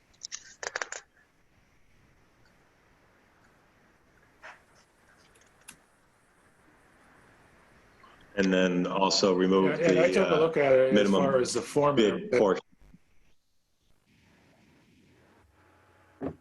Hang on, Ed. Let's hear from John. Oh. Yeah. Yeah, no, I was just going to say, I took a look at it from the form point of view, and I didn't see anything egregious in it. Like you said, you got to fill in a couple dates and all that, but it looked like it was good from a form point of view.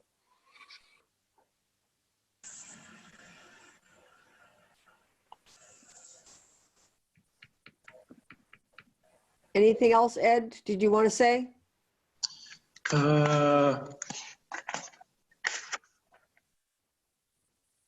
I think that covers the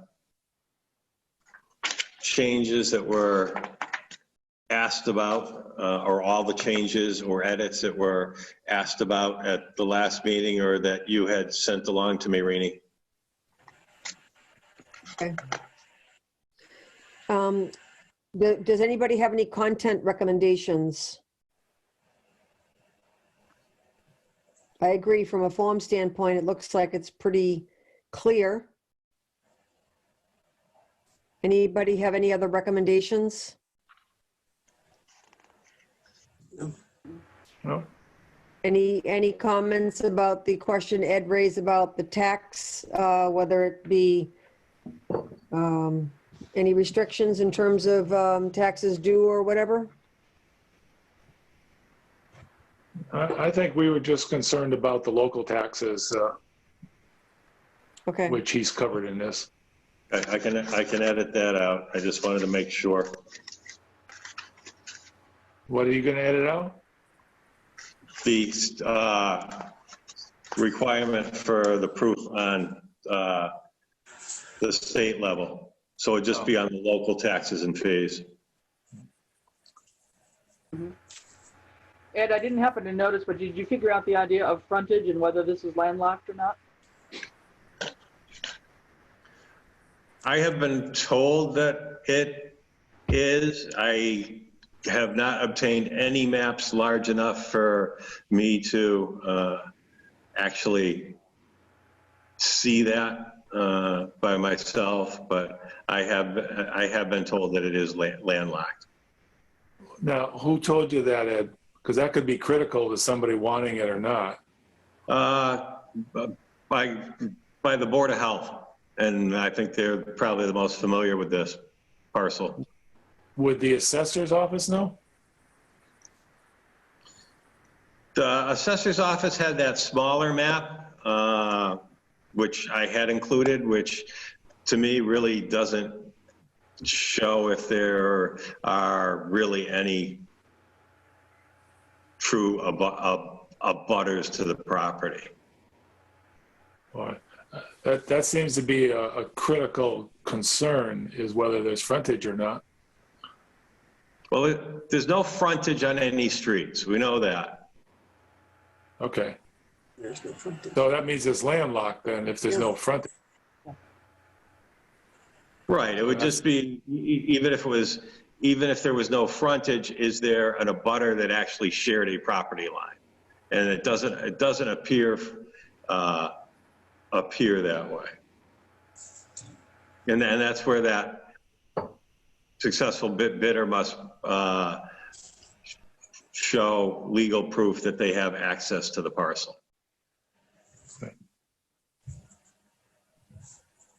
Francine, did you have a question? No. Is the next step to send this to KP Law for review?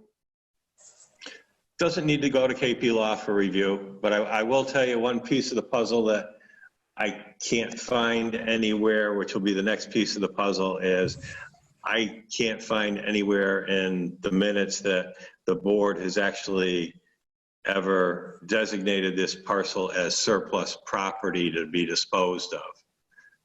So Yeah, we did. Actually, it was the meeting. Yeah, it was the meeting before the last one. Okay, I'll go back and, Yeah. okay, I wouldn't have the minutes. Yeah. Look at the tape. Yeah. Okay. Yeah, it would actually be, I don't think it was April the 28th? last meeting. Yeah, it was the April meeting, 28th? 2 meetings ago. Okay. Yeah, I definitely remember that happening. And then Okay. last time we approved the draft of the bid. Yeah. Okay. So that will be the date that I put in on here. So can Can I say something? Sure. This property is at 93 College Highway, and it's 8.44 acres, is it not? Correct. Yes. It has a lot of frontage on College Highway. I'm looking at It a has tax, no frontage on College Highway. looking at a tax map right now. Is the tax map not correct? It's looking like it's got hundreds of feet of frontage on College Highway. I'm looking at It does not. 93 College Talking about Highway. the 8.44 acre parcel that the town owns? It says it's parcel number 223 on tax map. You can look at this up. Everybody can go to it right now. It's on the assessor's website. It's map number 19 of town, and it's clearly labeled 93 College Highway. It's clearly labeled 8.44 acres, and it has literally close to 700 feet of frontage on College Highway.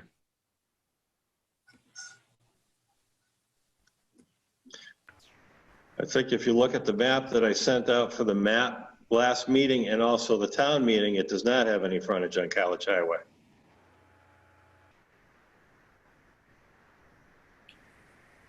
These maps are done by Ty and Bond.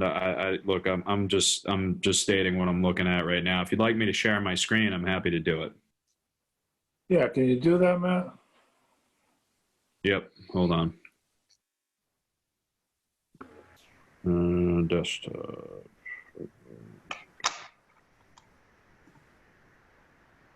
I think one time we looked at that and we thought there was, but then when we re-looked at it, it didn't quite go out to College Highway, but. Right. It doesn't actually. The wooded part, the gully that we've been talking about, is a wooded gully. To the left of that, between the gully and the College Highway, there is still some land that is owned by the Fletchers. That's the land that is currently being eroded because of the water coming under College Highway. So between the end of the gully and College Highway is property owned by the Fletchers. So that would be the frontage.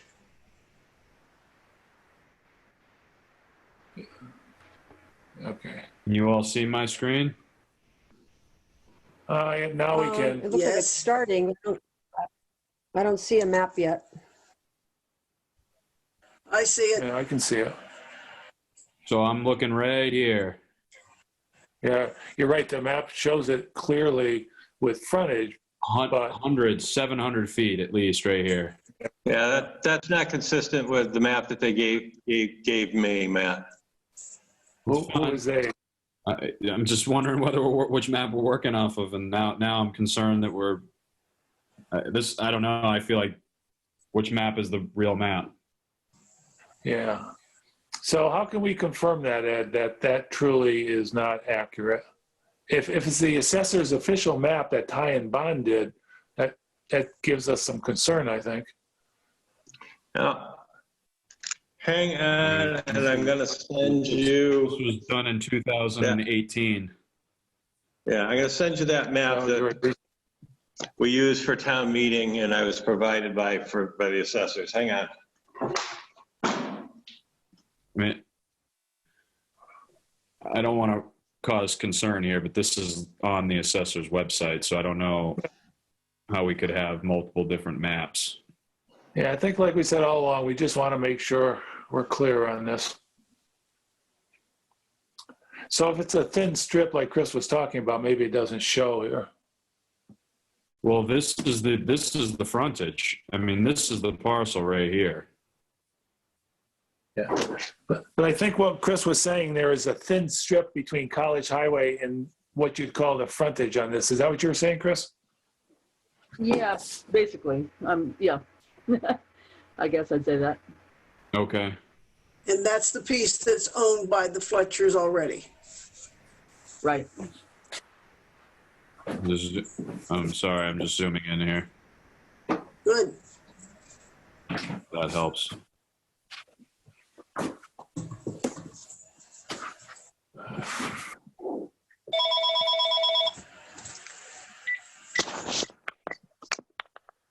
There's your parcel. I just zoomed in on it. Mhm. This would be Hackworth up here, I assume, or no? Or this is Hackworth up here, probably. This right here is probably Hackworth.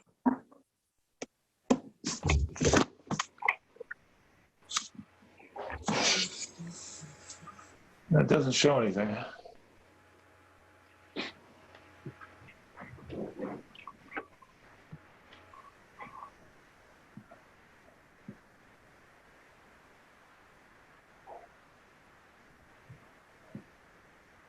Hopefully Ed's map's clearer.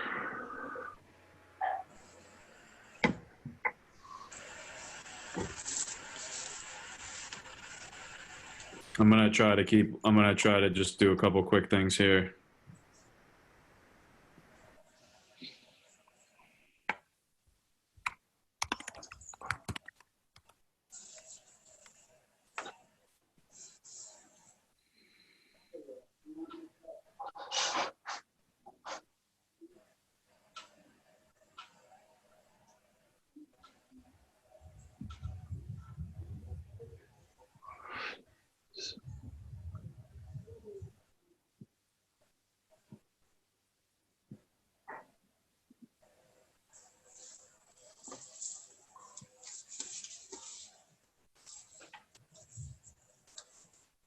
So this is the town-owned property, Matt?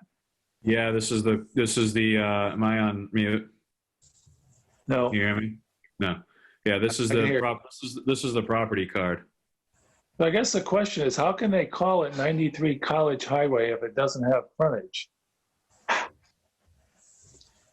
I don't know here. And if you're looking right here, total parcel land area is 8.44, which computes with the map that I had up a minute ago. It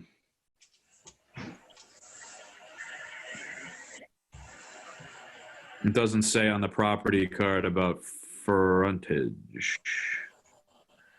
It does say APR land here. Yeah. Land under APR restriction. Under the jurisdiction of the Board of Health.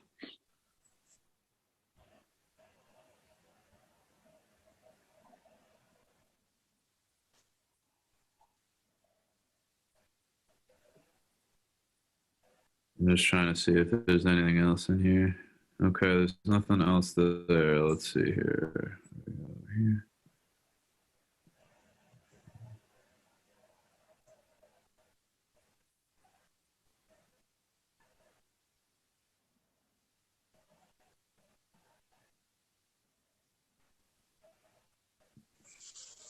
It says on here, 0 frontage. Frontage. Yeah. What is it? Zero Zero. depth too. But yet, okay.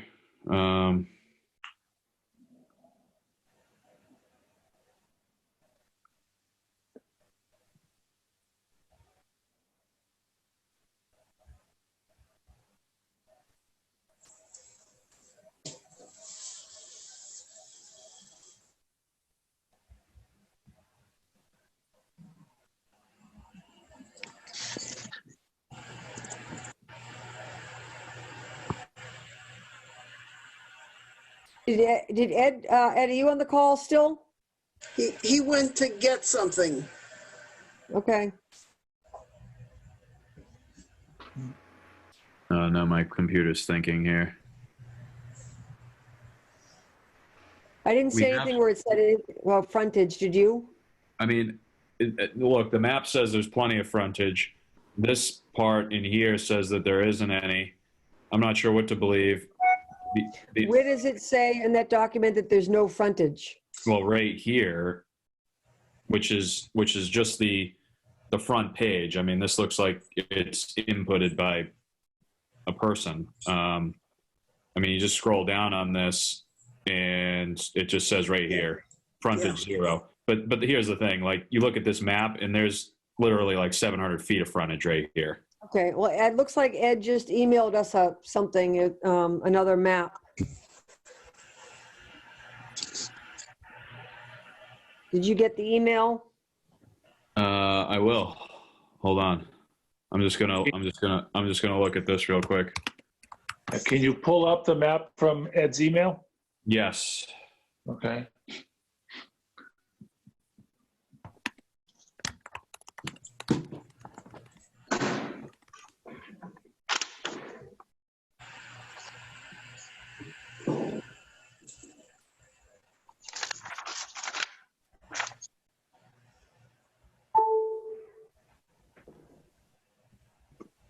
All right, so this one, you know, this is a state map right here that I'm into here, Yeah. and that shows frontage too.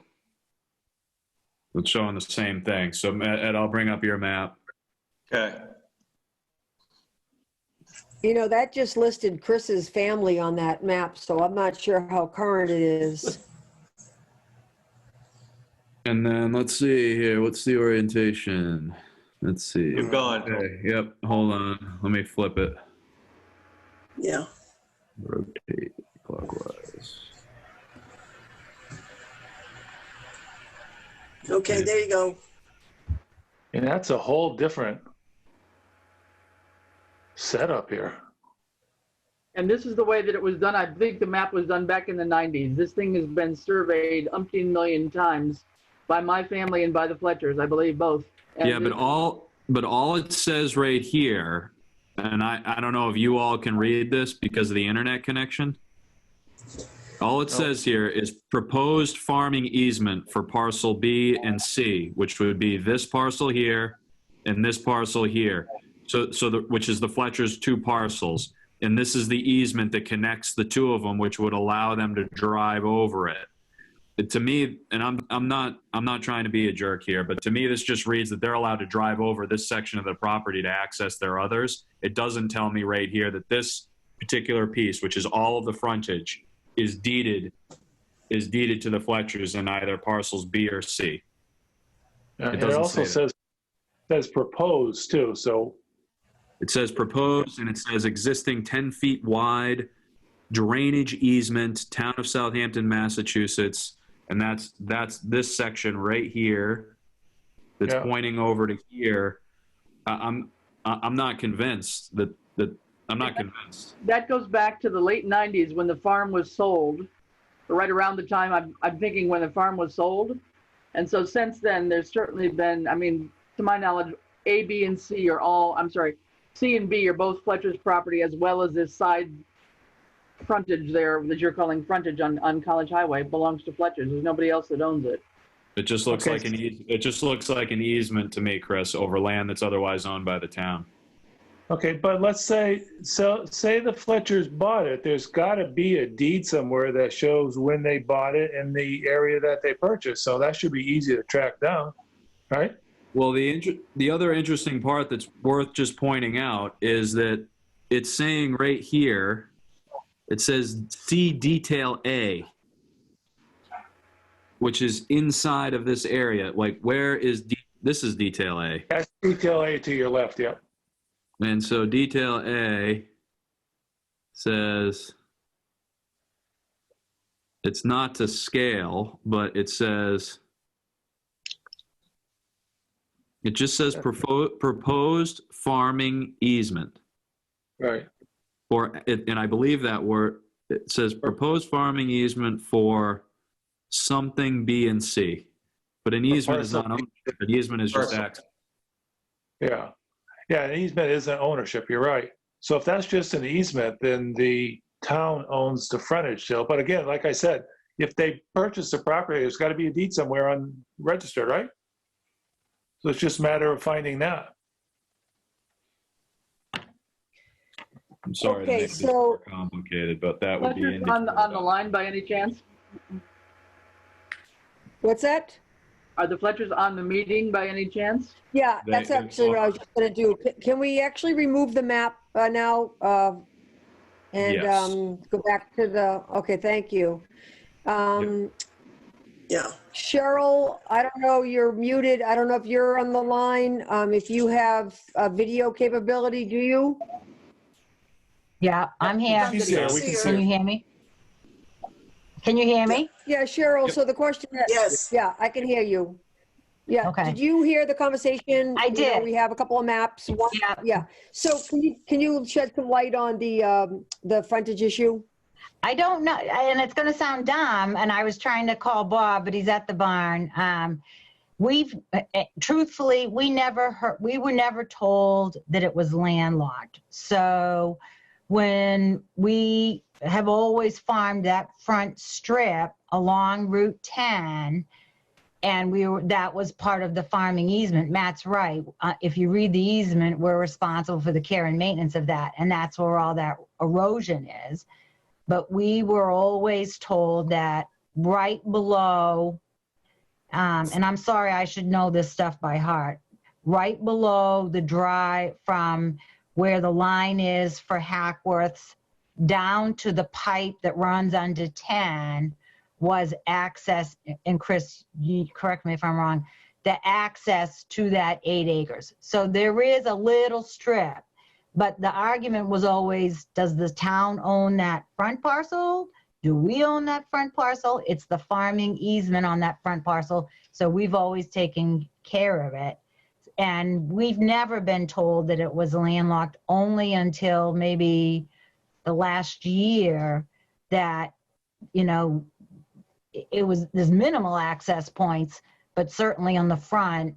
But with the easements, the way they're recorded, I don't think anybody can, you know, just go across it. So I don't know the answer. I know Chris is right. There's a million maps. And so we've had it surveyed several times, and Heritage has mapped it before. And so the question is on that strip, but.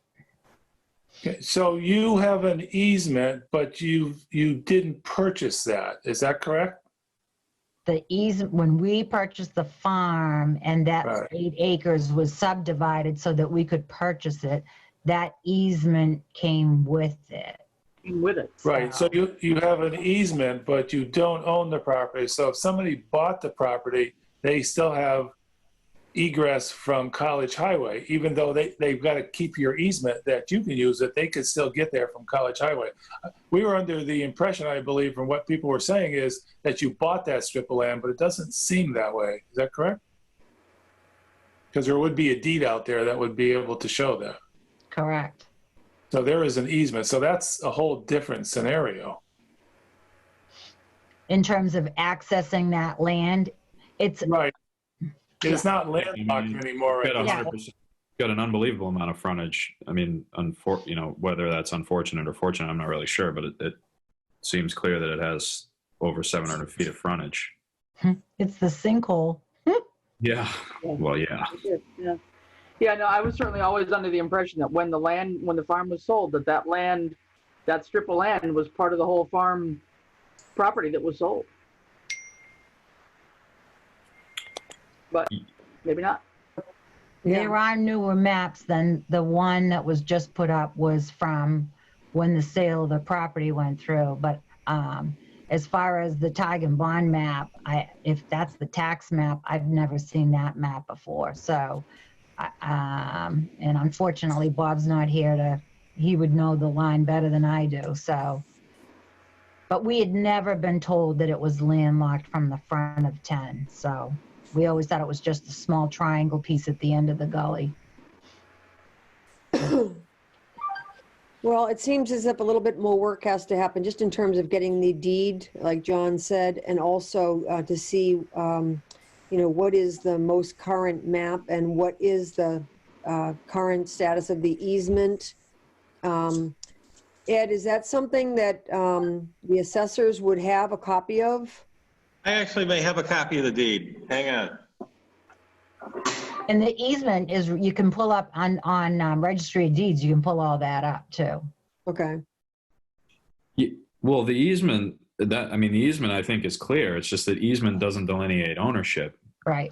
I mean, at the end of the, I don't know. I got to be careful because I've already said too much in past meetings, and I think you know how I feel on this, Cheryl, personally. But like, Yeah, no, you do. You have to make sure the property description's right, and you do. You have to make sure it's right. I know. I mean, So we have to go back and revamp that RFP to it's be just the accurate. RFP doesn't really do anything if everybody in the world can bid on this because everybody in the world has 100% access. Like the way the RFP was written, it was you had to have access to the land, which we originally thought was landlocked, and now it seems to me like anybody could bid on this. There are different, yeah, and it depends who you ask about the landlocked question, for sure.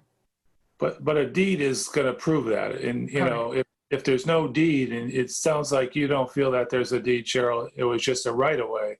So that 700 feet of frontage that's a lot of frontage. They'd have to do a lot of work on it, of course, to farm it, but we want to be accurate like we've been talking about the last month or two. So I guess Ed has to go back and rewrite it, and, you know, we'll have to review the RFP again. Well, what would he have to rewrite if you're already saying that you have to have legal access to the land? So Well, everybody, if it's frontage of 700 feet, everybody by definition has access to the land. You have the Right. easement to go over that piece of property indefinitely, but anybody would have the ability to have access to it from College Highway. You could walk right on it. right, Yeah. but you'd still have all those other restrictions behind it. Sure. Right, but it makes it available to others who want to farm it because Well, you can't farm it. well, it's agricultural, right? It's under the restriction, but you can't farm it. I mean, it's not productive soil. Well, again, that's somebody would have to make that determination. And I hate to say this, but with 700 foot of frontage, it's a lot more value to that land. That's why we got to value it at that 24 or whatever. But let the bidders decide that. Well, it's clear that we need to review the RFP and make sure that's accurate. We also have to get a copy of the deed and find out exactly how it was originally described and purchased. So I'm assuming Ed is looking for the deed at this point? I don't think he can find it right now. He's got to do a Yeah, little but I research. think- Yeah, he said he had it. He went back to his office to get it.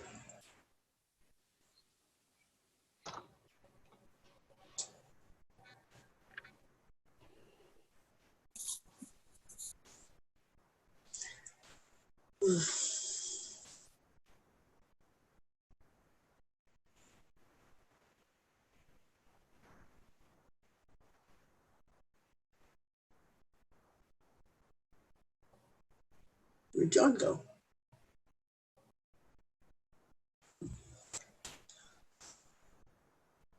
Well, I think we're going to have to do some more looking at the most recent map and deed. I don't know if that's something that we can do right this minute anyway.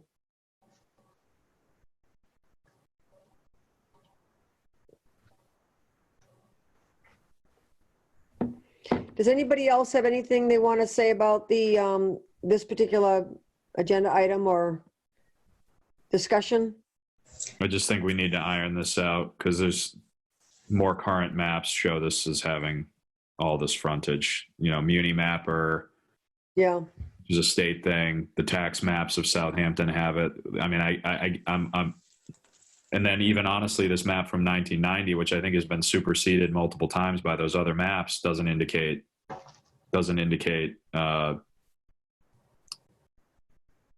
It still shows to me it's got frontage. I had a document from the Division of Local Services that described, to me, my understanding is that this is non-productive land, wetland, scrubland, rockland. It's not farmable, not productive.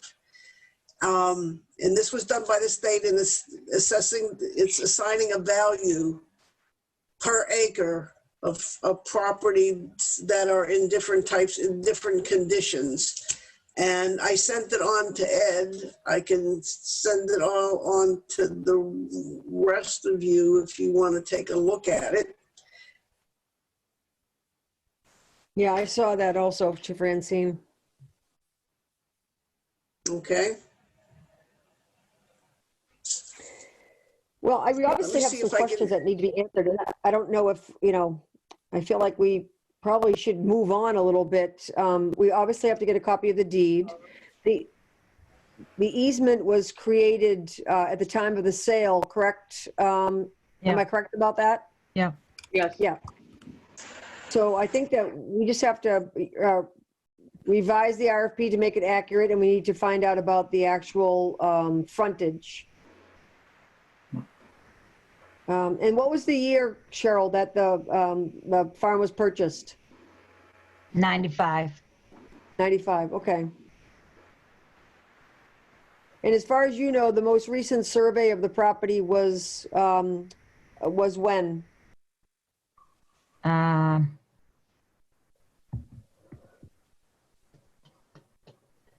That piece, it's probably been a while. I couldn't recall. Probably Water Health would have it when they did the project.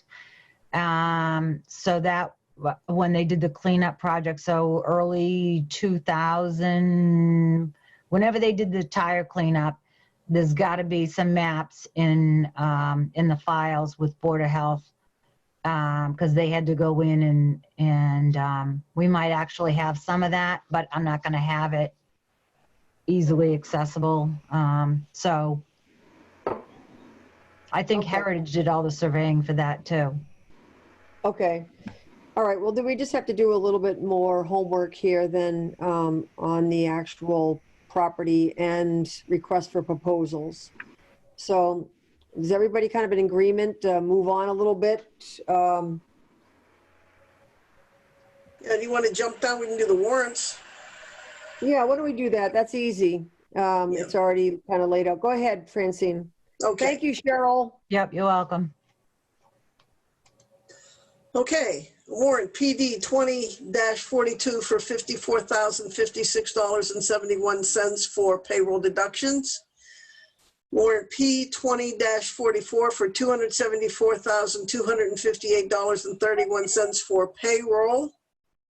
PD 20-44 for $47,905.40 for payroll deduction.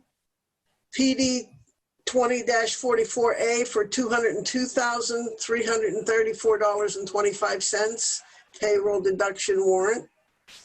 And then W 20-45 for $1,724,465.03.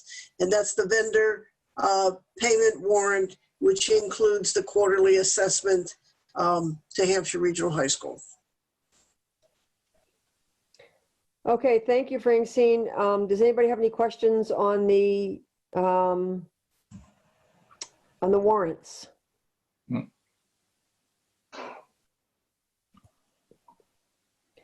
Okay, so Ed's sending along some documents. We just got a copy of the deed, and I also think that I just got another email relative to the deed, so it's kind of hard to like read them as we go. I still think we should probably read the documents that are being sent to us and add it to the agenda for next meeting.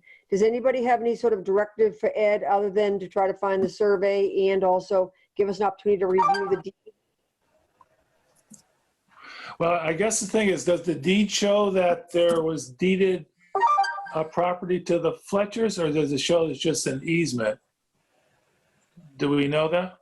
It shows that it's an easement, but I'll have to do the research to actually find the recorded deed of the easement to find anything else. But if there's a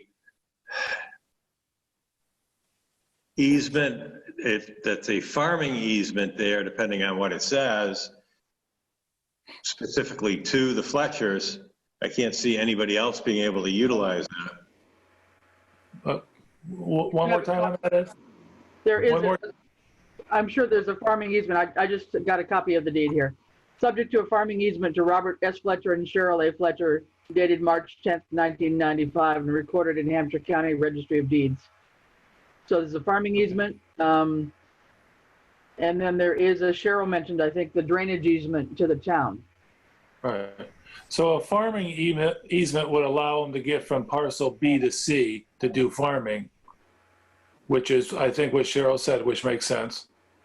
But that easement, if it's registered, would go along with the sale of the land, which is important to them, of course. Okay.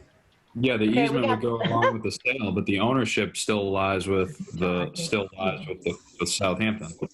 Easements and Correct. ownership are two different things. Right, it's just a restriction, yeah, it goes with the land. Well, speak up then, What do you want me to say? on that front strip. Yeah, Bob, Mr. Fletcher. just to reiterate what the discussion is, all current maps show over 700 feet of frontage on College Highway, where you have an easement on that 700 feet, but not ownership. Correct. Okay. I have two easements on it, actually. Mhm. I have an easement from the town and an easement from the state to maintain that Yep. agricultural land under the APR restrictions. Right, So it doesn't change the value of the land. It doesn't make it any more value that you've got that frontage there. You can No, only do I don't think can't that's do what we're anything with it. discussing. I don't think that's what we're discussing our concern. It's mostly the concern just surrounding the language that we've written. And I don't want to, if everybody else doesn't agree with this, but the language that we've written for the RFP is to try to, it is essentially to limit the bidders on this to people that have access, which we were under the presumption that the only people that have access were the immediate abutters because the property was landlocked. But in fact, it's not landlocked. It's got over 700 feet of frontage and everybody technically has access. Correct. Okay. All right, so I think what we want to do is just revisit the RFP, have it a moment to review some of the deed and also the maps, and construct an RFP that will enable, the purpose we're looking for is to actually enable improvement on that land with the APR restriction and the other restrictions we had put into place. So we just have to make what we had originally put in there more accurate. So is everybody in agreement to review the deed and also the maps and to ask Ed perhaps to come up with a revised RFP so that it accurately reflects the status of this land? Yep. Are there any more guidance you want to give him in terms of saying something in the RFP relative to who can bid on it? Well, I would just think as he redoes it, just send it out to us in a draft form. If we have any comments, Okay. we can just get back to him. Okay. Is everybody okay with that? Yes. Okay, well, thank you very much, and thank you, Cheryl and Bob, for the information. We'll just continue to coach this to the point where everybody is pleased and it's accurate, okay? All right, Okay, so thanks a lot. Okay, yep, thank you. Okay, so Ed, just so you know, we did go through the warrants while we were waiting for you to try to get some things moving along, okay? Oh, great. We have to vote on them, though. Okay. Would someone like to make a motion then? I'll move to accept the warrants as read. Second. Okay, Chris, and then John, any further discussion or questions? Now, do we have to accept them? We normally, No, yeah, we normally Yeah, never have to do a motion. Yeah, I didn't think we actually did vote on. That's why I was hesitating a little bit. Yeah. Yeah, so I think with your signature, I think they're good, Francine. So back to the agenda, if everybody's okay with that, we're up to the point where it's Glendale Road project update. yes, and actually originally they were going to do one lane paving on Friday and one on Monday, and they are actually able to pave both lanes of Glendale Road on Friday and got that out of the way. And once that was done, the asphalt has to actually cure for at least 72 hours before they can paint it. They still have some driveway aprons to finish off. Obviously, yesterday was a washout. They may have gotten to the driveway aprons today. I haven't been out there as of the end of the day to see if they finished that off, but the schedule was to to do the aprons and any work that was hanging this week, as long as the weather was all right for that. And they were planning to do the lining of the asphalt on Friday. Of course, now for Friday, we've got rain forecast also, but they have been making some progress out there. Anybody have any questions about the Glendale Road project?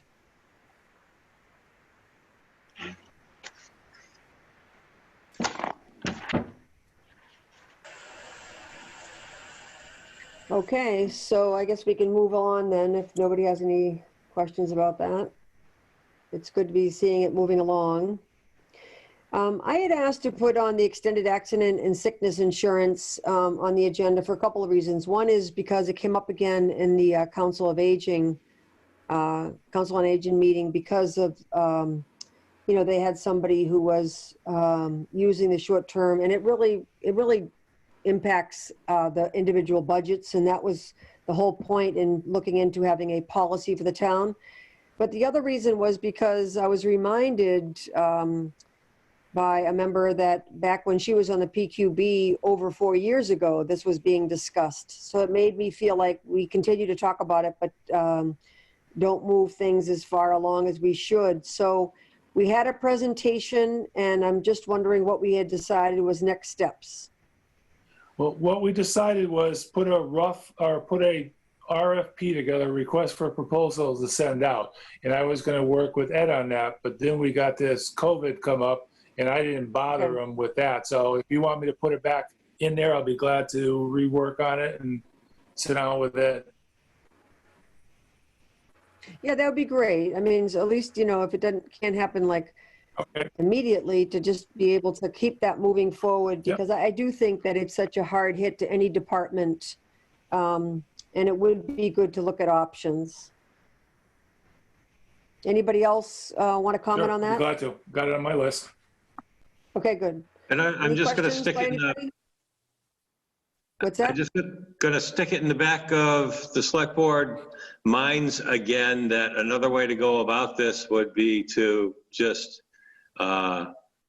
basically create an account and appropriate money into that account for these type of purposes, because really, other than the COA, is that in the other instances where this has come up, whether that's highway, police, you know, dispatch, what have you, it's actually been covered under their own budgets. So there wasn't additional monies required to cover those costs. And I think when we look back over, go ahead. Go ahead. Okay, let me just say, except for the fact that the department, except for the fact that the department is not able to hire a replacement worker while they're paying the salary of the person who's out on leave. That leaves them without an employee that, you know, and it depends upon the side of the department. They may not have anyone in there who could take over the responsibilities. You need to hire. And so either way, whether we get commercial insurance or we set up a kind of an insurance fund internally to offset the cost to any department for those kinds of short-term disability, I think is a good idea without decimating a department, because that's essentially what happens. You know what we can do before we decide which way to go is, we're doing the 21 budgets. We should put a line item in there, which is an average of the last 3 or 4 years of our costs, which I believe were in the $12,000 to $15,000 a year average. I think the highest year was 18, the lowest year was, I don't know, 11 or 12. So that would probably be the smart way to go, because we could take it from there if we fund it ourselves, or if we decide to go commercial, we can use that line item to pay for the premiums. That is a good idea. I agree, we could do it that way. But in the event that something does, you know, multiple departments, unfortunate things happen simultaneously, we need to also have a plan about how we're going to pay should we exceed the amount of money in the fund. And that goes back to the department, I would imagine. And then how is that distributed? If you have 2 or 3 departments. Right, that's why the insurance policy. Yeah, sorry. That's why the insurance policy would take care of those, you know, overs and unders. Right. So if you're willing, John and Ed, to look into this and perhaps come up with a couple of options, and it might be a little bit of both that we think in terms of reserving money on the short term, and then look into using those funds to purchase a policy. But I think it would be good to keep moving on it, because you're right. I mean, it's really hard for a small department to have a replacement value of staff. You know, like it's just impossible to not only pay the disability, but also pay for replacement. So let me put the draft together, and then I'll sit down with Ed and go over the draft with him and see what, you know, points he wants to add or delete from it, and then we can present it to you. You being the board. Okay, that sounds great. Thank you. Yep. Thanks, John. Okay. Go ahead.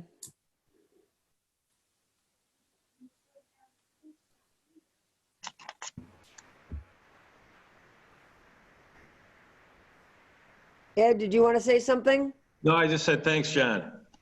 Oh, okay. All right. I just said, hey, John. All right. So the next is open space and recreation plan update. And there's a meeting planned for the 21st of May. I think that's a Thursday at 5:30 with the PVPC representative to help move that along. Correct. Anything to add, Ed, or any questions? Nothing to add. Okay. I know Francine, you're also on that committee. Did you have any comments or questions? No, I mean, my only request was we had someone from PBPC who was working with us, who now, because we had that hiatus of the, you know, the funds ran out from 1 year before the next year, she was assigned to something else. So we're starting with a new someone who's not worked with us on that on the project before. And I was thinking that it would save a lot of time orienting this new person to you know, that doesn't have the background. But according to Ed, that's not possible. She's off on another assignment and can't come back to us. Correct. But she is there to, if Ken's got any questions or whatever on what's happened so far. Okay. Okay. Good.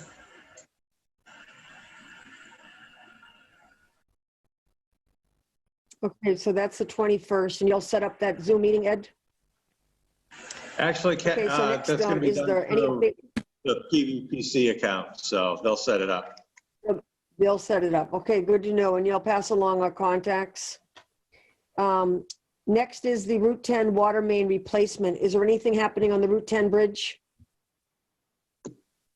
The water department's currently out with a request for qualifications to hire the engineering firm that will do the bidding for the project, and also the oversight of the actual construction project. Will that necessitate closing of the bridge? I wouldn't think so. Basically, Okay.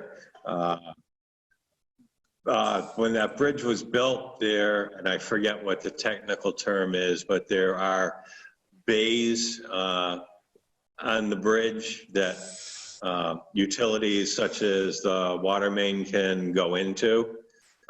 So when that comes about, they'll just be running that pipe into the bays and underneath and on the side of the bridge. Mm-hmm. So I don't see any requirement to actually fully close the bridge while that work is going on. Okay, that's good. You want to talk about the town caucus? Sure. And just let me grab that paperwork.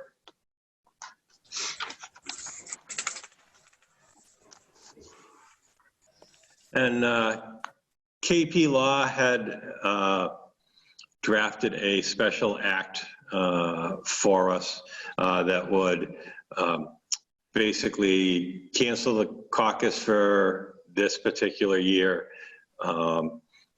It would extend the deadline for nomination papers so people could get and file nomination papers, or those that hadn't filed their nomination papers, would extend that deadline through May 20th, and would also reduce the number of required registered voter signatures on the nomination papers to 10.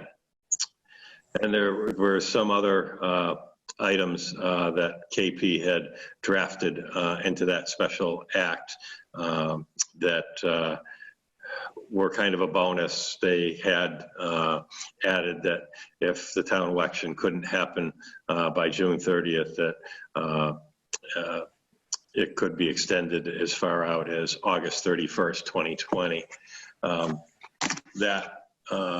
A letter requesting that be filed, and the act itself was sent to our representative, Lindsay Sabadosa, to file it on our behalf. She did so. There was another special legislation that had been filed that she reached out to us and asked if, and she thought that maybe ours could be tacked onto it. And she asked for any comments on that. I took a look at it, and while the act in general that someone else had filed that they were going to try to file and approve in general did address the cancellation of the caucus, it didn't address the reduction of signatures on the nomination papers down to 10, and also didn't address our requirement for those nomination papers to be filed basically by May 20th and then certified. So I pointed those things out to Representative Sabadosa, and that it did not address those. I have not heard anything back since on whether that particular bill could have our particular request added onto it, or if we were back to a special act on our own. However, I just want to say that in either case, whether we are able to tack on to that other legislation that was being filed or go through on our own, that both language in those, it does not have to be approved before any of those actions, whether it be the town caucus or the May 20th deadline to return nomination papers, actually happens. That legislation can be approved after those dates and would still be valid.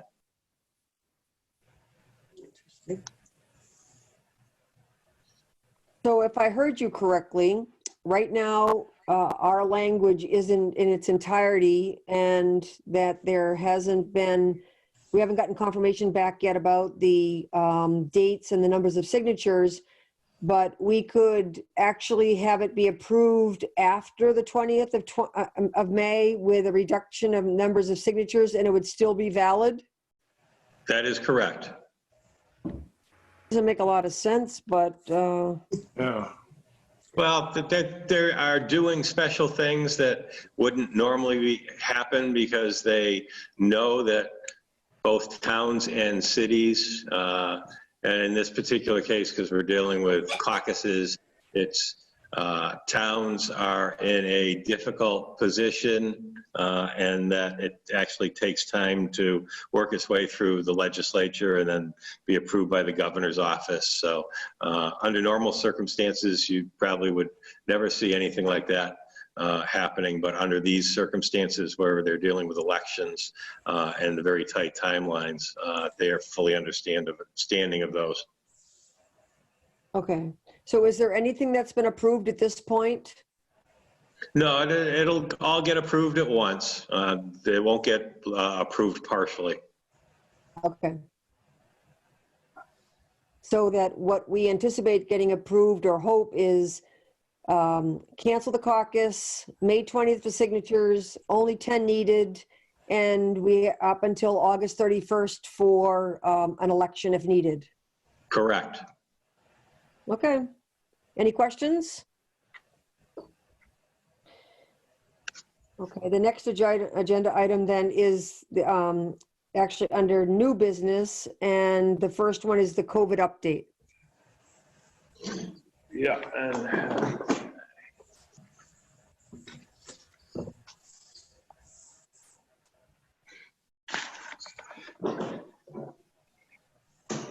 And this one will be fairly lengthy, and I'll start off with, our local update, which we had our weekly teleconference yesterday morning, and Charlie Konecki reported that he has ordered new supplies, including cleaning supplies, as well as PPE from MEMA for our first responders. This includes N95 masks in sizes medium, large, and extra large. He reported that MEMA did stand down this weekend to take a break, and this was able to be done as they are basically caught up with requests and orders. He has requested, and as part of the request, he has requested 4 more thermal thermometers and gowns. And the National Guard was scheduled to be delivering those supplies to Southampton sometime today. Currently, there have been a total of 26 positive COVID-19 cases in Southampton. There have not been any further deaths that were COVID-19 related, so we have had three deaths to this point in time. Jerry Swanson reported that the Board of Health returned to perform PERC and Title V tests was going very well. Everyone has been very compliant with the new procedures and appreciative of having them being able to be done. Currently, there have been no issues being reported around town for non-compliance as far as the governor's regulations go in businesses and grocery stores or wearing of masks in public. We are currently in a holding pattern and waiting for the new governor's guidelines to be released for changing or modifying any of the current guidelines and restrictions through the Board of Health office. Jerry also said that business in the health department has been ongoing with the use of email, regular mail, and the drop box outside the town hall for general business and for anyone looking to do permit-related items. She feels that we definitely need a plan to move forward for the fall and winter and the possibility of a second wave. At this point, we are not aware of what type of testing or when and where may be available, and we'll have to wait for further guidance from the state along those lines. There was a question of whether we would be providing testing at the community level, or would this be done on a regional basis as that testing is expanded.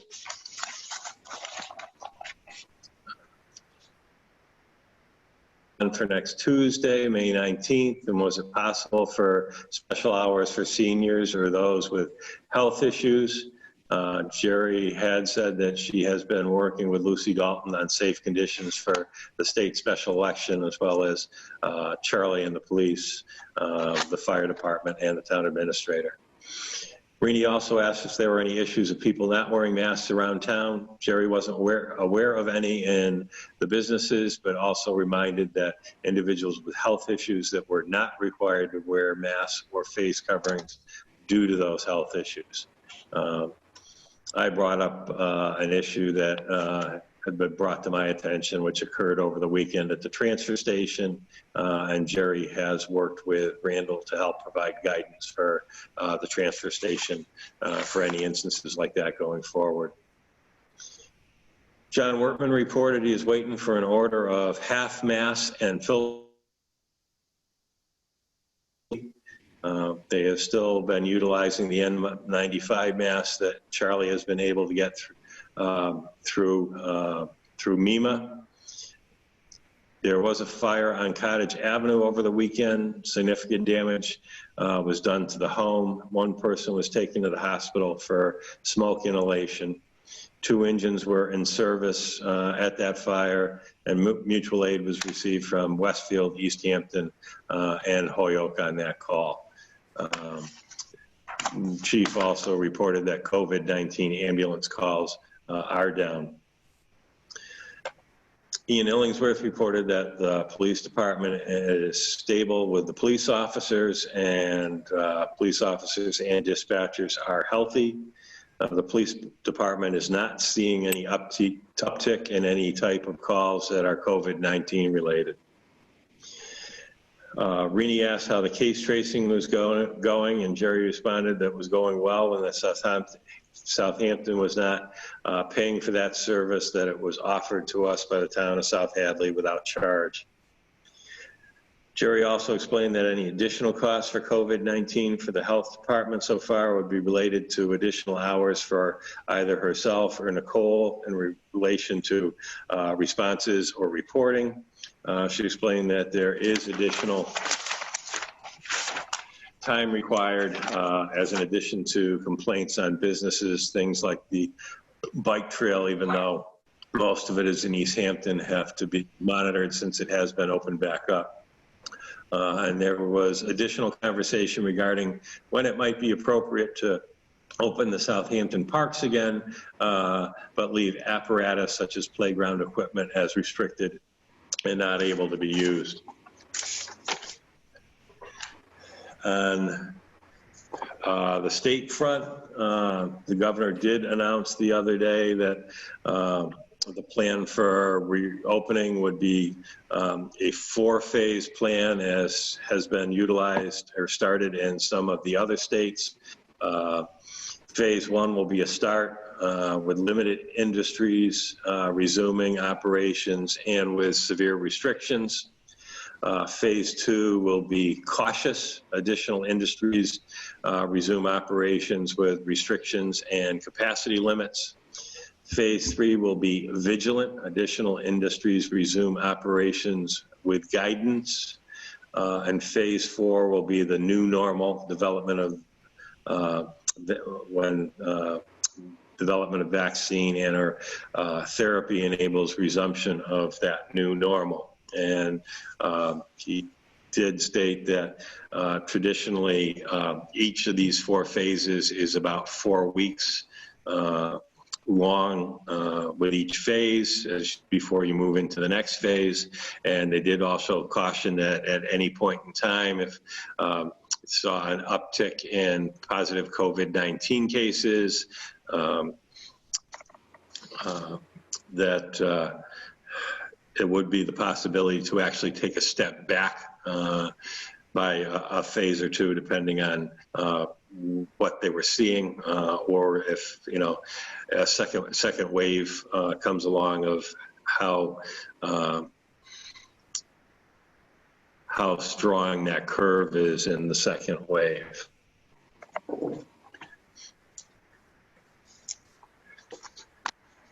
And then I know Francine and Chris had attended the webinar on Friday for the select boards, and she sent along some notes from that webinar, and there were a few bullet points.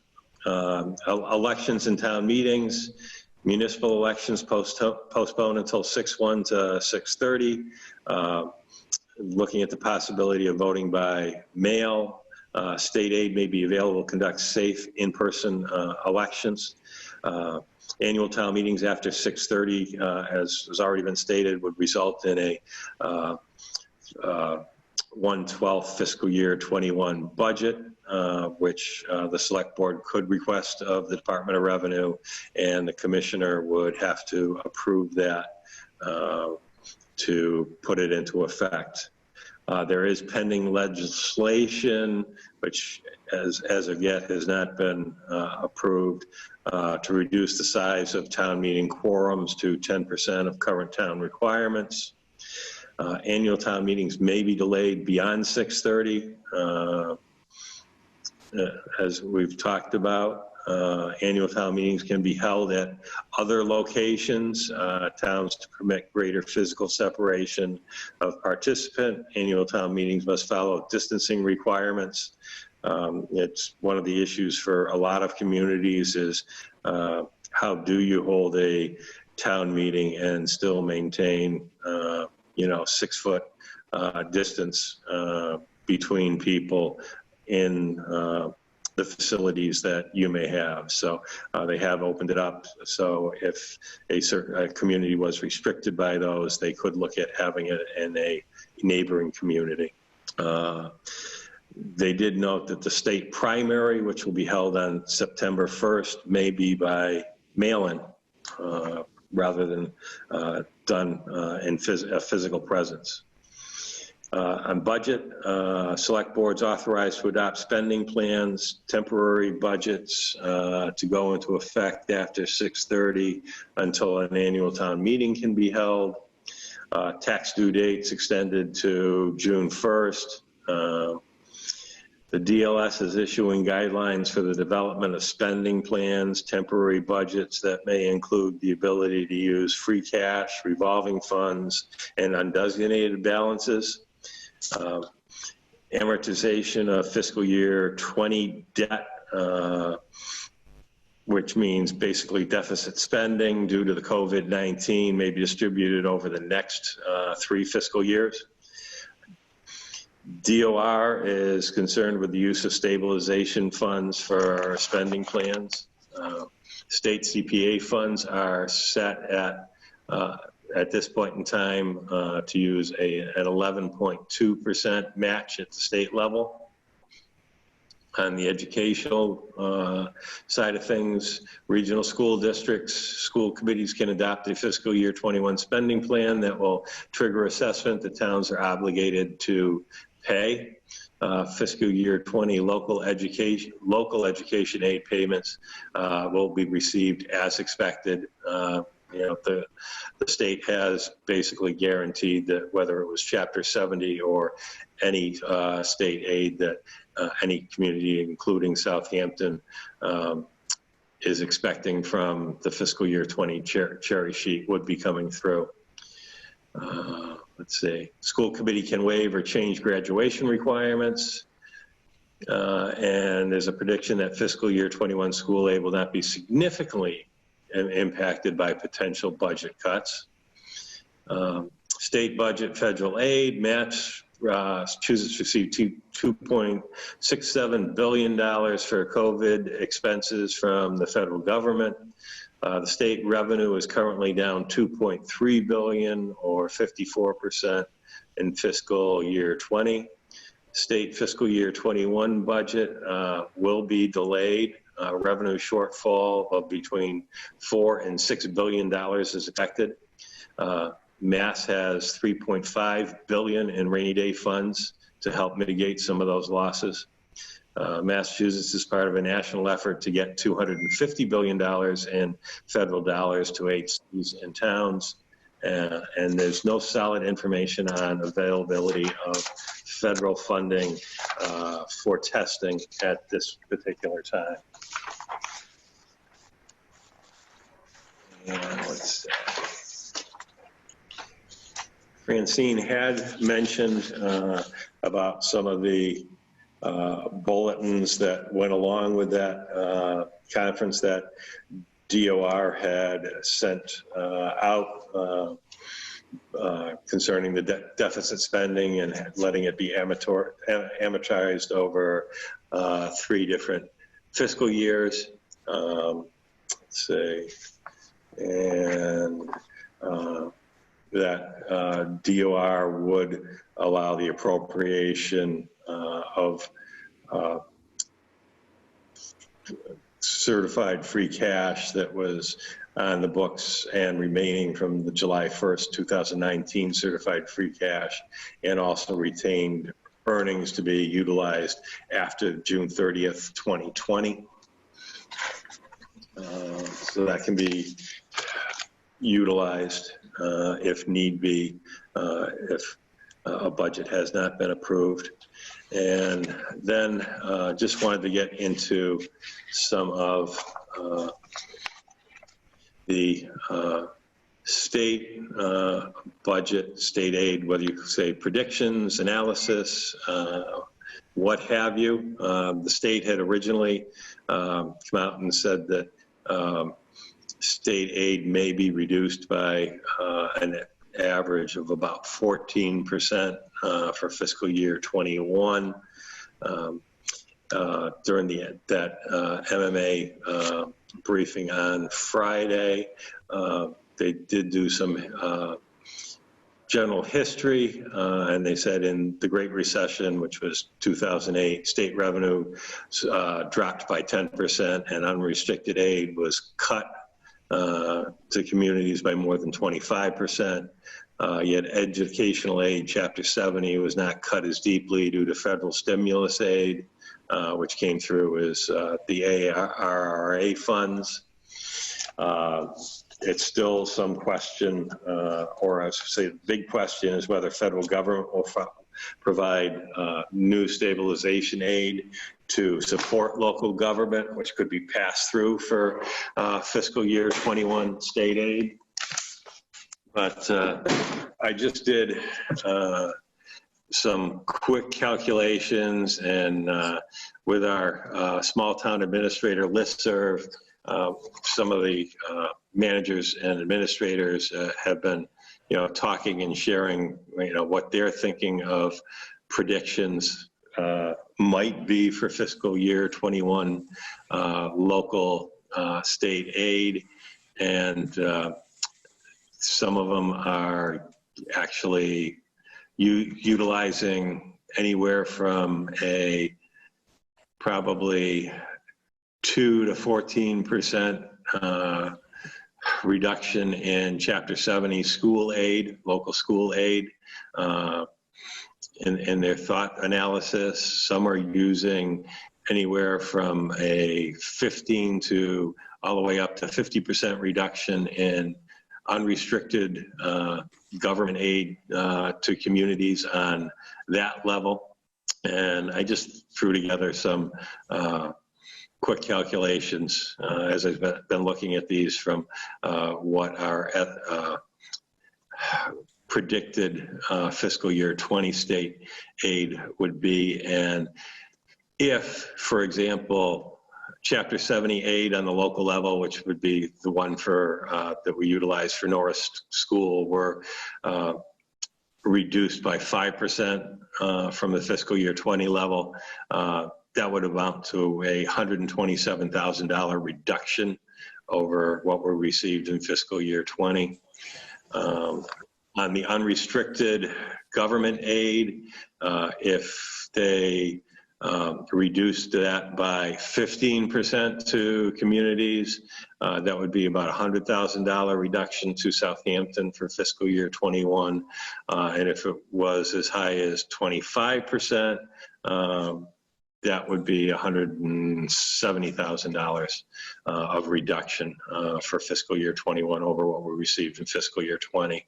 And then just looking at some of our local revenues and some of the factors there,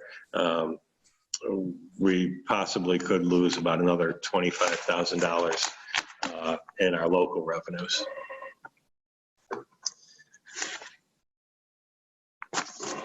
And that covers what I've got on all phases of the COVID-19 update.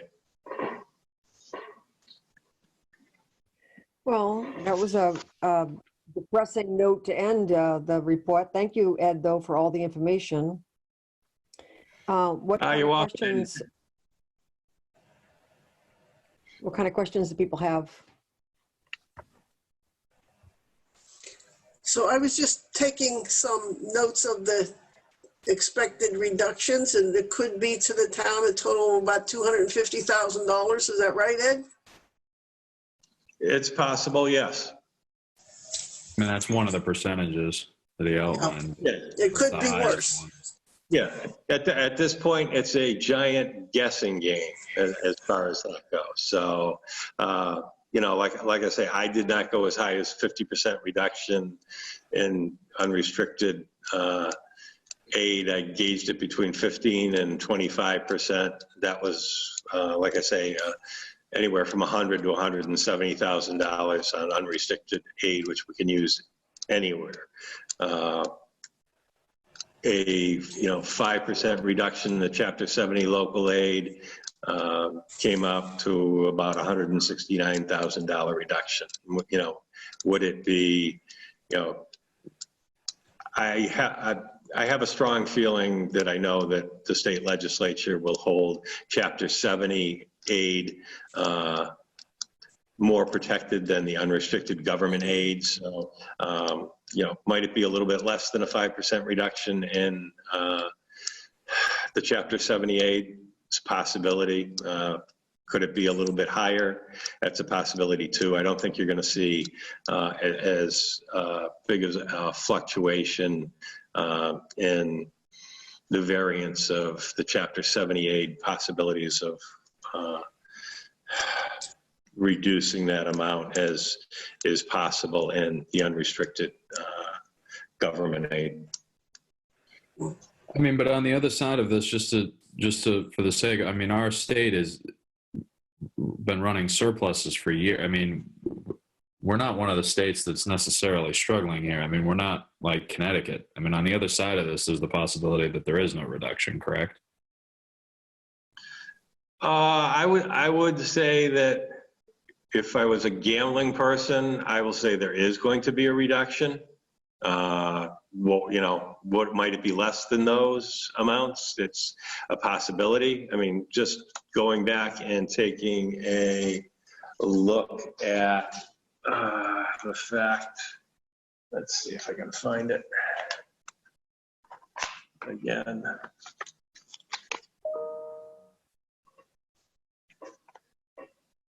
God.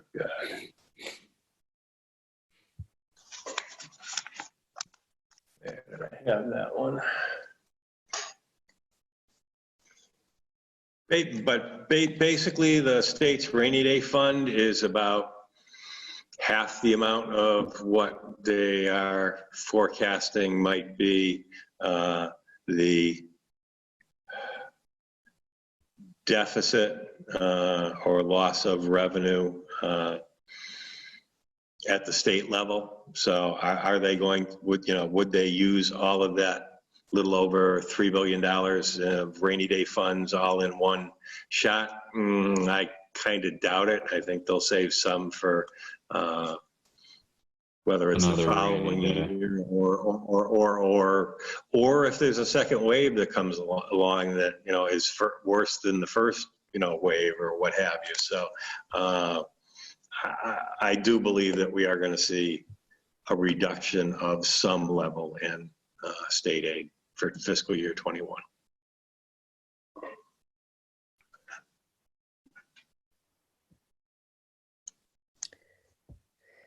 So I guess this has been my concern all along because, I know that I don't know, other than the police and fire, what departments are actually incurring a lot of expenses. And most of the expenses that are being incurred by the police and fire are being covered by MEMA. So I really feel like the departments need to do a hard look at their budgets. I know that the school department, a lot of it's contractual, but I just find it hard to believe that there isn't savings, given what's going on right now. If not paper, postage or something. I mean, I just feel like we're already into May, and I know that the town meeting could be as late as the end of August, but it just worries me a bit. It worries me that the Hampshire Regional budget could possibly be approved at the FY21 level without even towns approving it, when every other department has to do a 1/12 budget starting with July 1st. So I guess I'm just worried about all this relative to expenses, because I know the revenue will be down. I can't imagine it's not going to be. Right. And then the other question on that side of things is, going forward as into fiscal year 21 is what type of expenses might communities see going forward to address safety issues in how we do business or in our facilities for our employees, or providing services to our town residents that may not necessarily be covered under reimbursement by either MEMA or FEMA. Right. I mean, we're already seeing, some of those things, and supplying, laptops or tablets to the schools, providing Wi-Fi hotspots or trying to increase the bandwidth.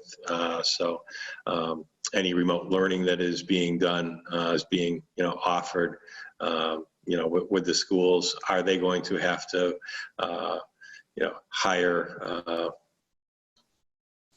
more custodians to keep up with the sanitation that is, required if they can't or are not able to have the usual number of students in a classroom? Does that mean more classrooms and, possibly more teachers?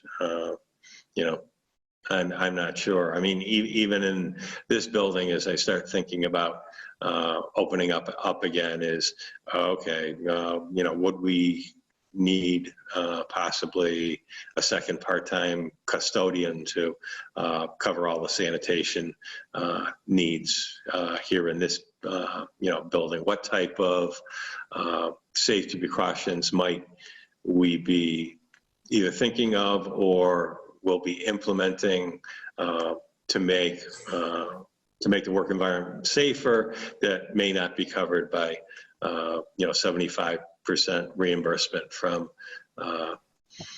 FEMA? One of the things we had talked about on some of those reimbursements is like if you're doing the plexiglass, protectors installed on the counters, that FEMA would probably look at them in two different scenarios. If they were installed in such a way that they could be called temporary, they probably would not reimburse for them, versus if they were installed as a permanent addition to, that office or that counter.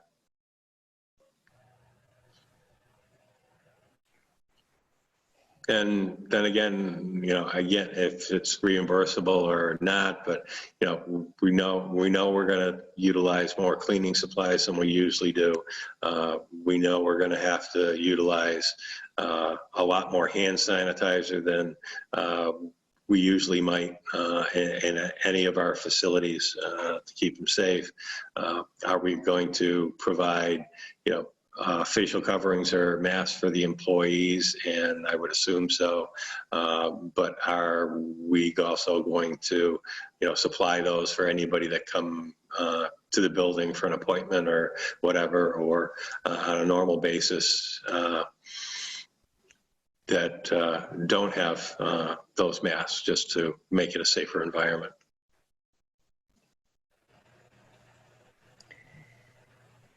Yep, there's a lot of questions, and it's been a moving target right along. So staying in front of it and trying to get the supplies you need without, dealing with shortages, I think is going to be key. Yeah, I mean, I took a questions or anybody have flyer any today. I got.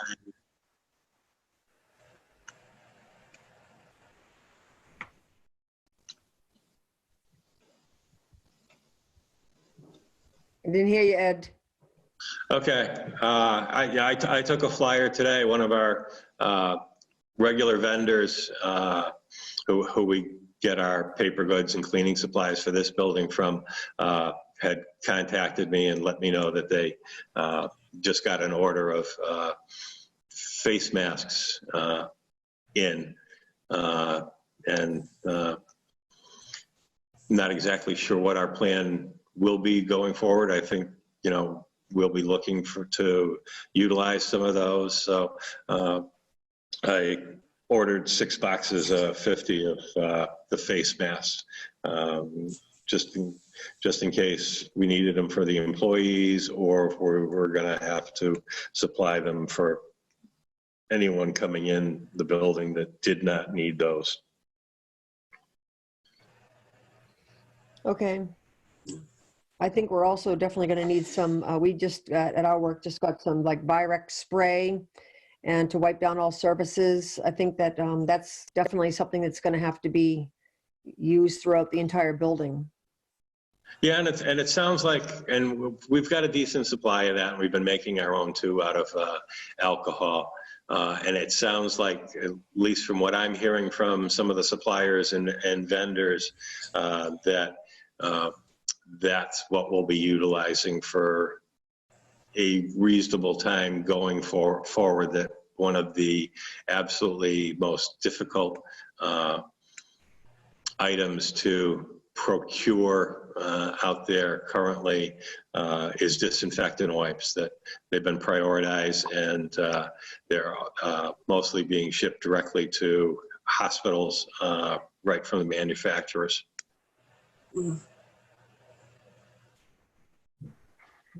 Okay, thanks a lot, Ed. You're welcome.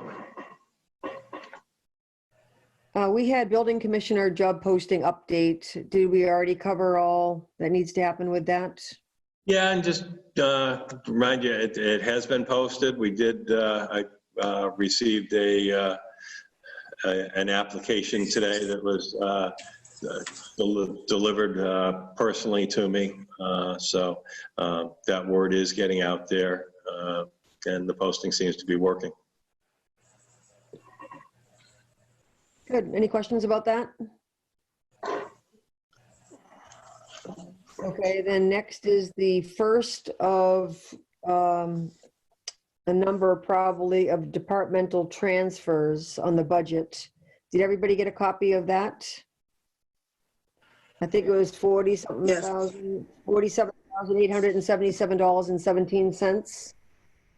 Correct. Yes. Would someone like to read through the departmental transfers? I'll do it. Okay. Okay. Overdrawn account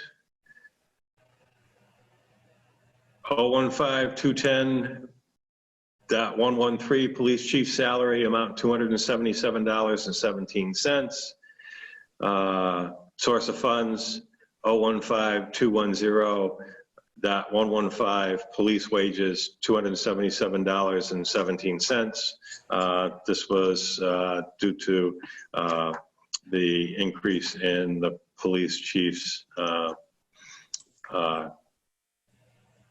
service contract with the town. Next, 015-192.701, town hall building expenses, $8,100.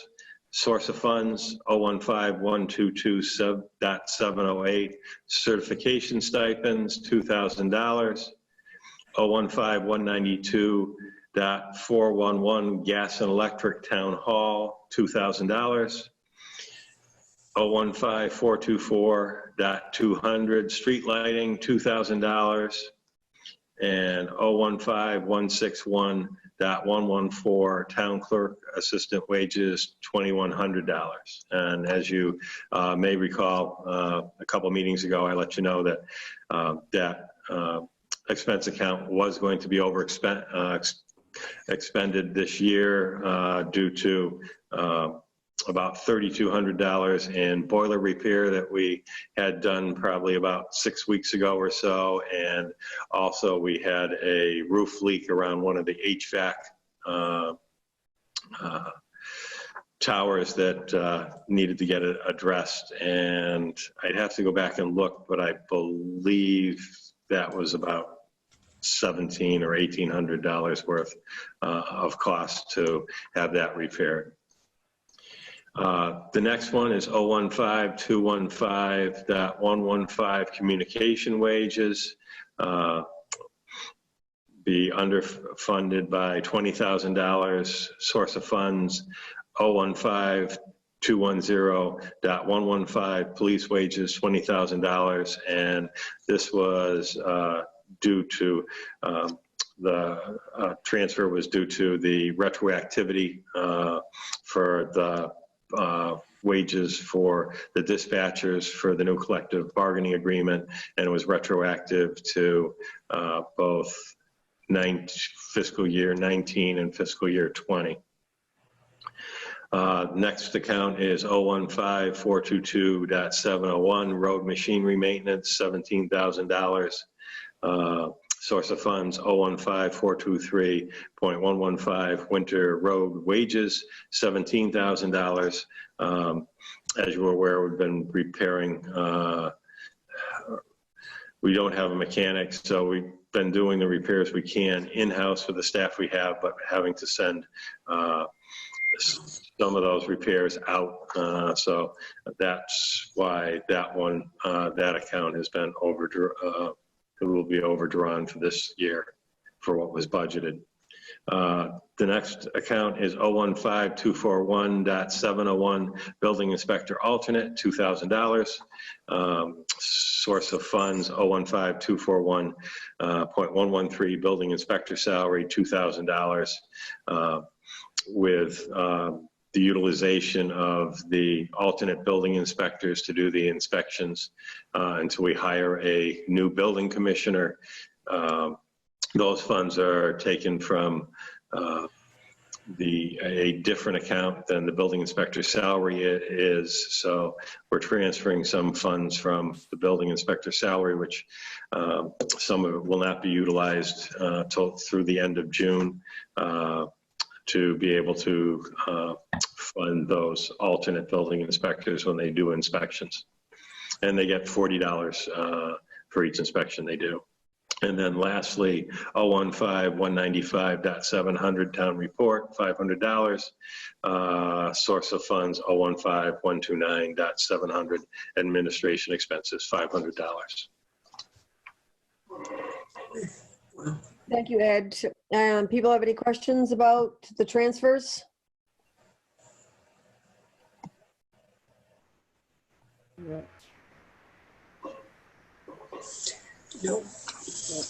I have a question. Why is there $2,000 left in street lighting? We're not turning off the lights, are we? No, we're actually finally starting to see the benefits of the solar credits and the cow power agrigrid credits on our electrical accounts. Good. Good. Now, I have another question about the winter roads. So I thought the winter roads budget was, it was over this year. Is that not true? I didn't believe it was. Okay, so this is basically it's the wages for winter roads. Correct. So okay.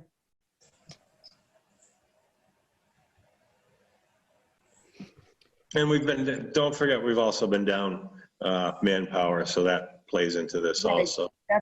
That's what I think it reflects as much as anything. Okay, any other questions about the transfers? No. Would someone like to make a motion then to approve them? I move to approve the transfers. $47,877.17. I'll second it. Okay, Francine and then Matt, any other questions or comments? All those in favor? Tishman, aye. All right. Roland, aye. Roden, aye. Martin, aye. Okay, thanks so much. You're welcome. Thank you. And I'll put that original copy in the select board mailbox in the break room when you get a chance and are going by. If you'd sign that, please, Rini. Okay, sure. Let me just bring back up the agenda.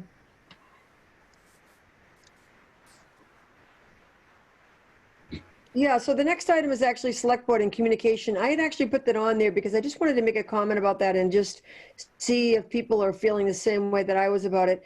You know, when I joined the select board about 3 years ago, there was a lot of problems with people not showing up for meetings. And I think there was pretty much a board of 3 that had to, you know, connect with each other on a regular basis as to whether or not they were going to have a quorum.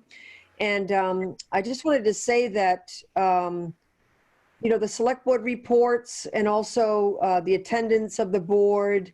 I just want to say how much I appreciate, you know, this particular board and how well people have been showing up for meetings. There've been a lot of long meetings. There've been a lot of extra meetings. And I just wanted to say that I think everybody does a really good job of communicating. And I think with this COVID problem and not being able to meet in person, I know that there's been at least one occasion when we were reminded by Ed about the open meeting law and not deliberating by email. So I think it's worth just, you know, remembering that we're not, you know, there is relaxing of the open meeting law, but there's still some requirements.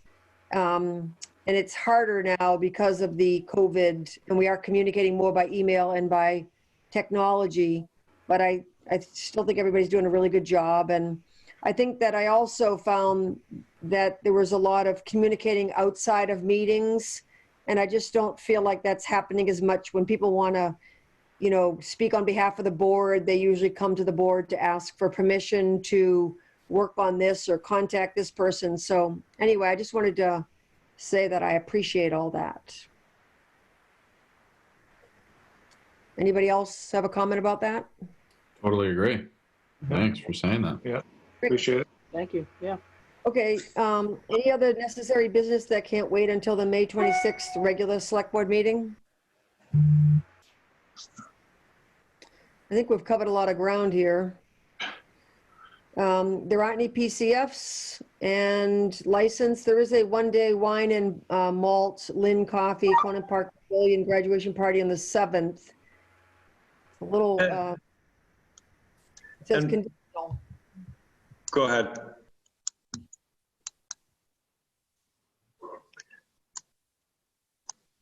Do you want to say something, Ed?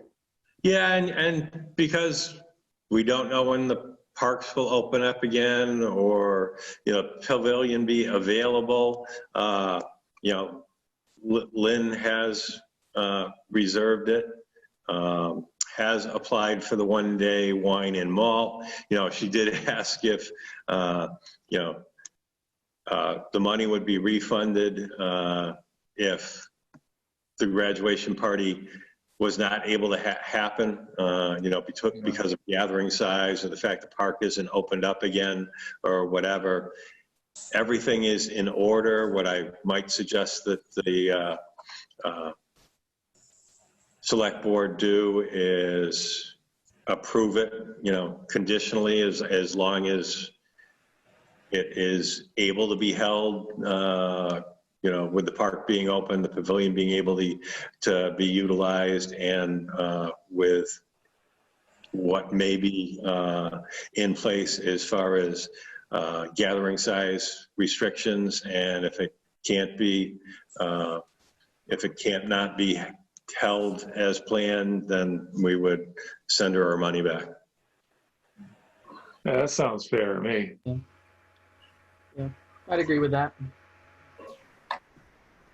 Yep, I agree. Is all the paperwork in order? Yes, it is. Okay, we all got a copy of it. I just want to make sure that from your standpoint, it was all complete. I guess I just had one other question. I just noticed that the time frame of that is much longer. It's 8 hours than we usually have. And I know that it's a out-of-town person, so it's reflected in the price of renting it. But has there ever been any guidance around the time of rental? Not that I'm aware of. I can check with the Park Commission on that.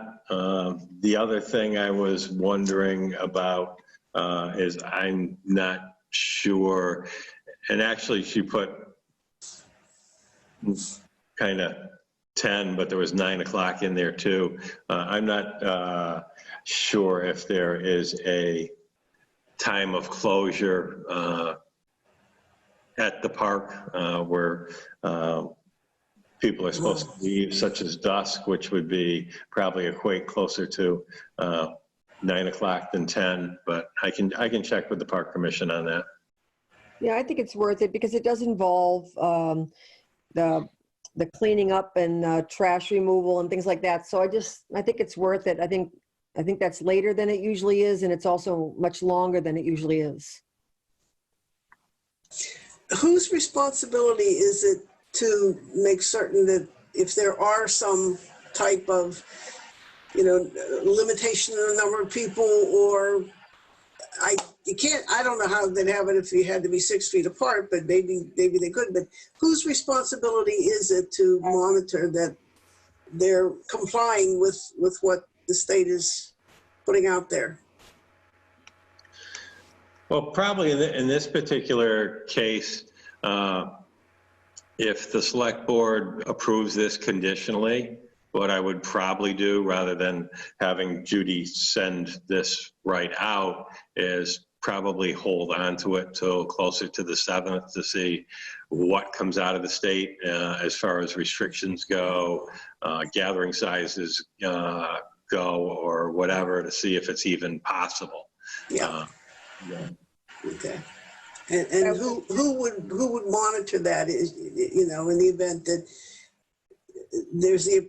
they think they can go ahead with it, is there going to be somebody who checks, or we're just going to let it go?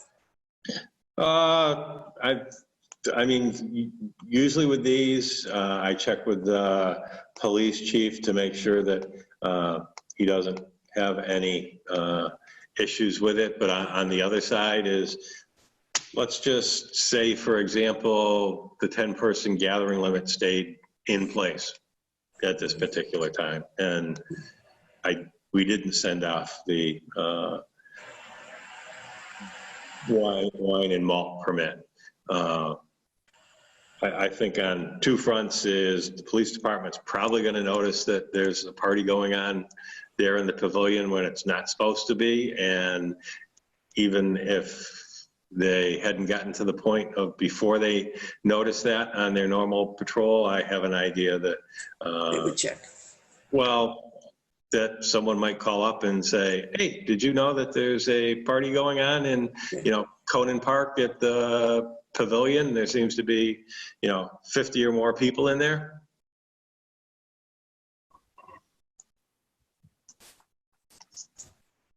Okay.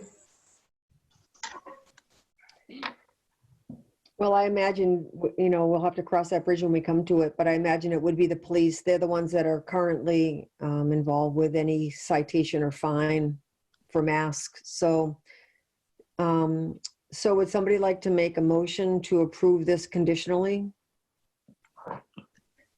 I'll make a motion, we approve it conditionally, and Ed holds back on it till we get a little closer to find out what the restrictions may be. I'll second it. I'm sorry, if they can't do it, then we refund their money to them. I'll second. Any further discussion? I would appreciate, getting the closing time, but also the, see if there's anything in terms of the length of time. I mean, if someone rented it for the entire day, that would be different than a, 3 or 4 hour event. Okay, so we have a motion and second. All those in favor? Tishman, aye. Falls eye. Roland, aye. Martin, aye. Groden, aye. Thank you. And who seconded that one, please? John and Francine, Thank you. but I forget, was it, who made the motion and who seconded? John made the motion, I knew that. Okay, then Francine seconded, okay. Okay. Okay, we already talked about, go ahead. Did you want something else, Ed? No, Okay, we already talked about the warrants. The other document for signature is the Easthampton Media contract. And is that going to be available for signature? the way it's made out, if the select board approves it, it only requires one signature. So Okay, that's a fairly easy one. And once it's signed, I will see that it is safely mailed, dropped off, or whatever to Easthampton Media for their. okay, I'm happy to sign it. I'm coming down to probably tomorrow to sign something else anyway, if people are willing to authorize me to sign that.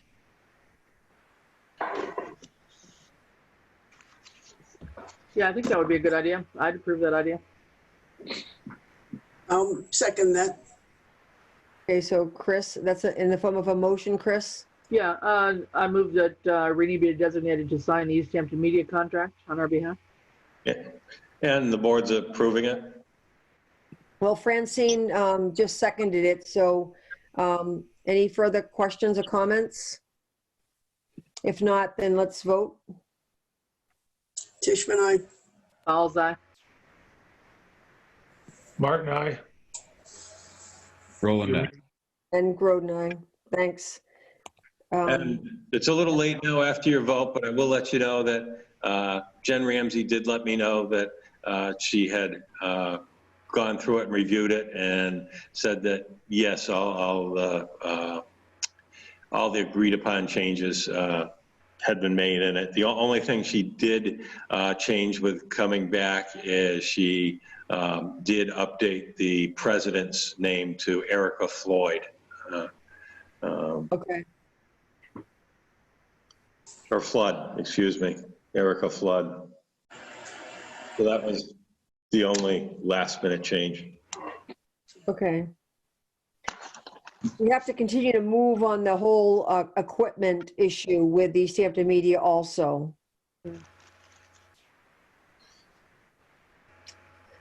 We don't have any minutes to approve. Is there anything in the pending items that people want to talk about? Nothing more word from charter? That's been going on for a long time. No, they're actually, that reminds me, I had asked Randall if he had any use for that building before telling Charter to remove it, which they won't do until later this year anyway. I will ask Randall if he does have any use for that building and it should stay, or if they want the equipment and the building gone. Okay. Chris mentioned the Clearwater Woodland boundary issue in her report. So I think the plan was they need more marking to know where the boundary is. And I think you mentioned you and Randall or somebody was going to go out and look into that at some point.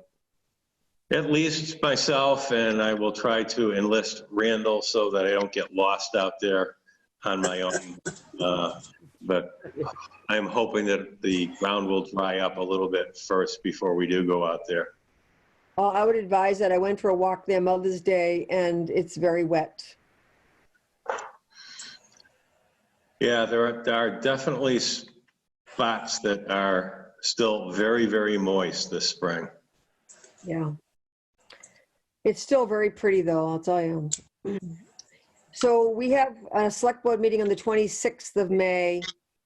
We don't have any June meetings. The next two June regularly scheduled dates are currently our election and town meeting. So I don't know if people want to look at June or if you want to just wait until next time, but we have one meeting scheduled on the 26th.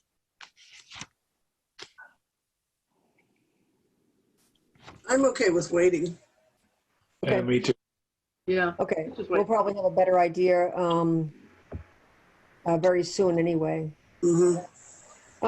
I don't know if we had any correspondence as far as open time for the public, or if there's anybody in this call that has video access that would like to ask a question. But I don't remember getting any correspondence. Ed, do you? I did not. Okay. Then I think we've come to the end of the regular open meeting. Unless anybody has anything else, I'll just have a motion to adjourn then. Should we take a 5-minute recess before logging into the executive session? Yes, please. Yeah. Do you want to read the reason for the executive session? Yes, I'd be happy to. Executive session, Mass General Law, 30A, Section 21, Number 2, to conduct strategy sessions in preparation for negotiations with non-union personnel, or to conduct collective bargaining sessions or contract negotiations with non-union personnel. We will not be returning to open session, and a motion then to go into executive session.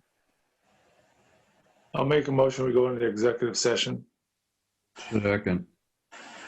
Okay, so John and then Matt, Yeah. roll call vote. Tishman, aye. Fowles eye. Roland, aye. Martin, aye. And Groden, aye. Okay, so 9:30, does that sound good? Perfect. Sounds good.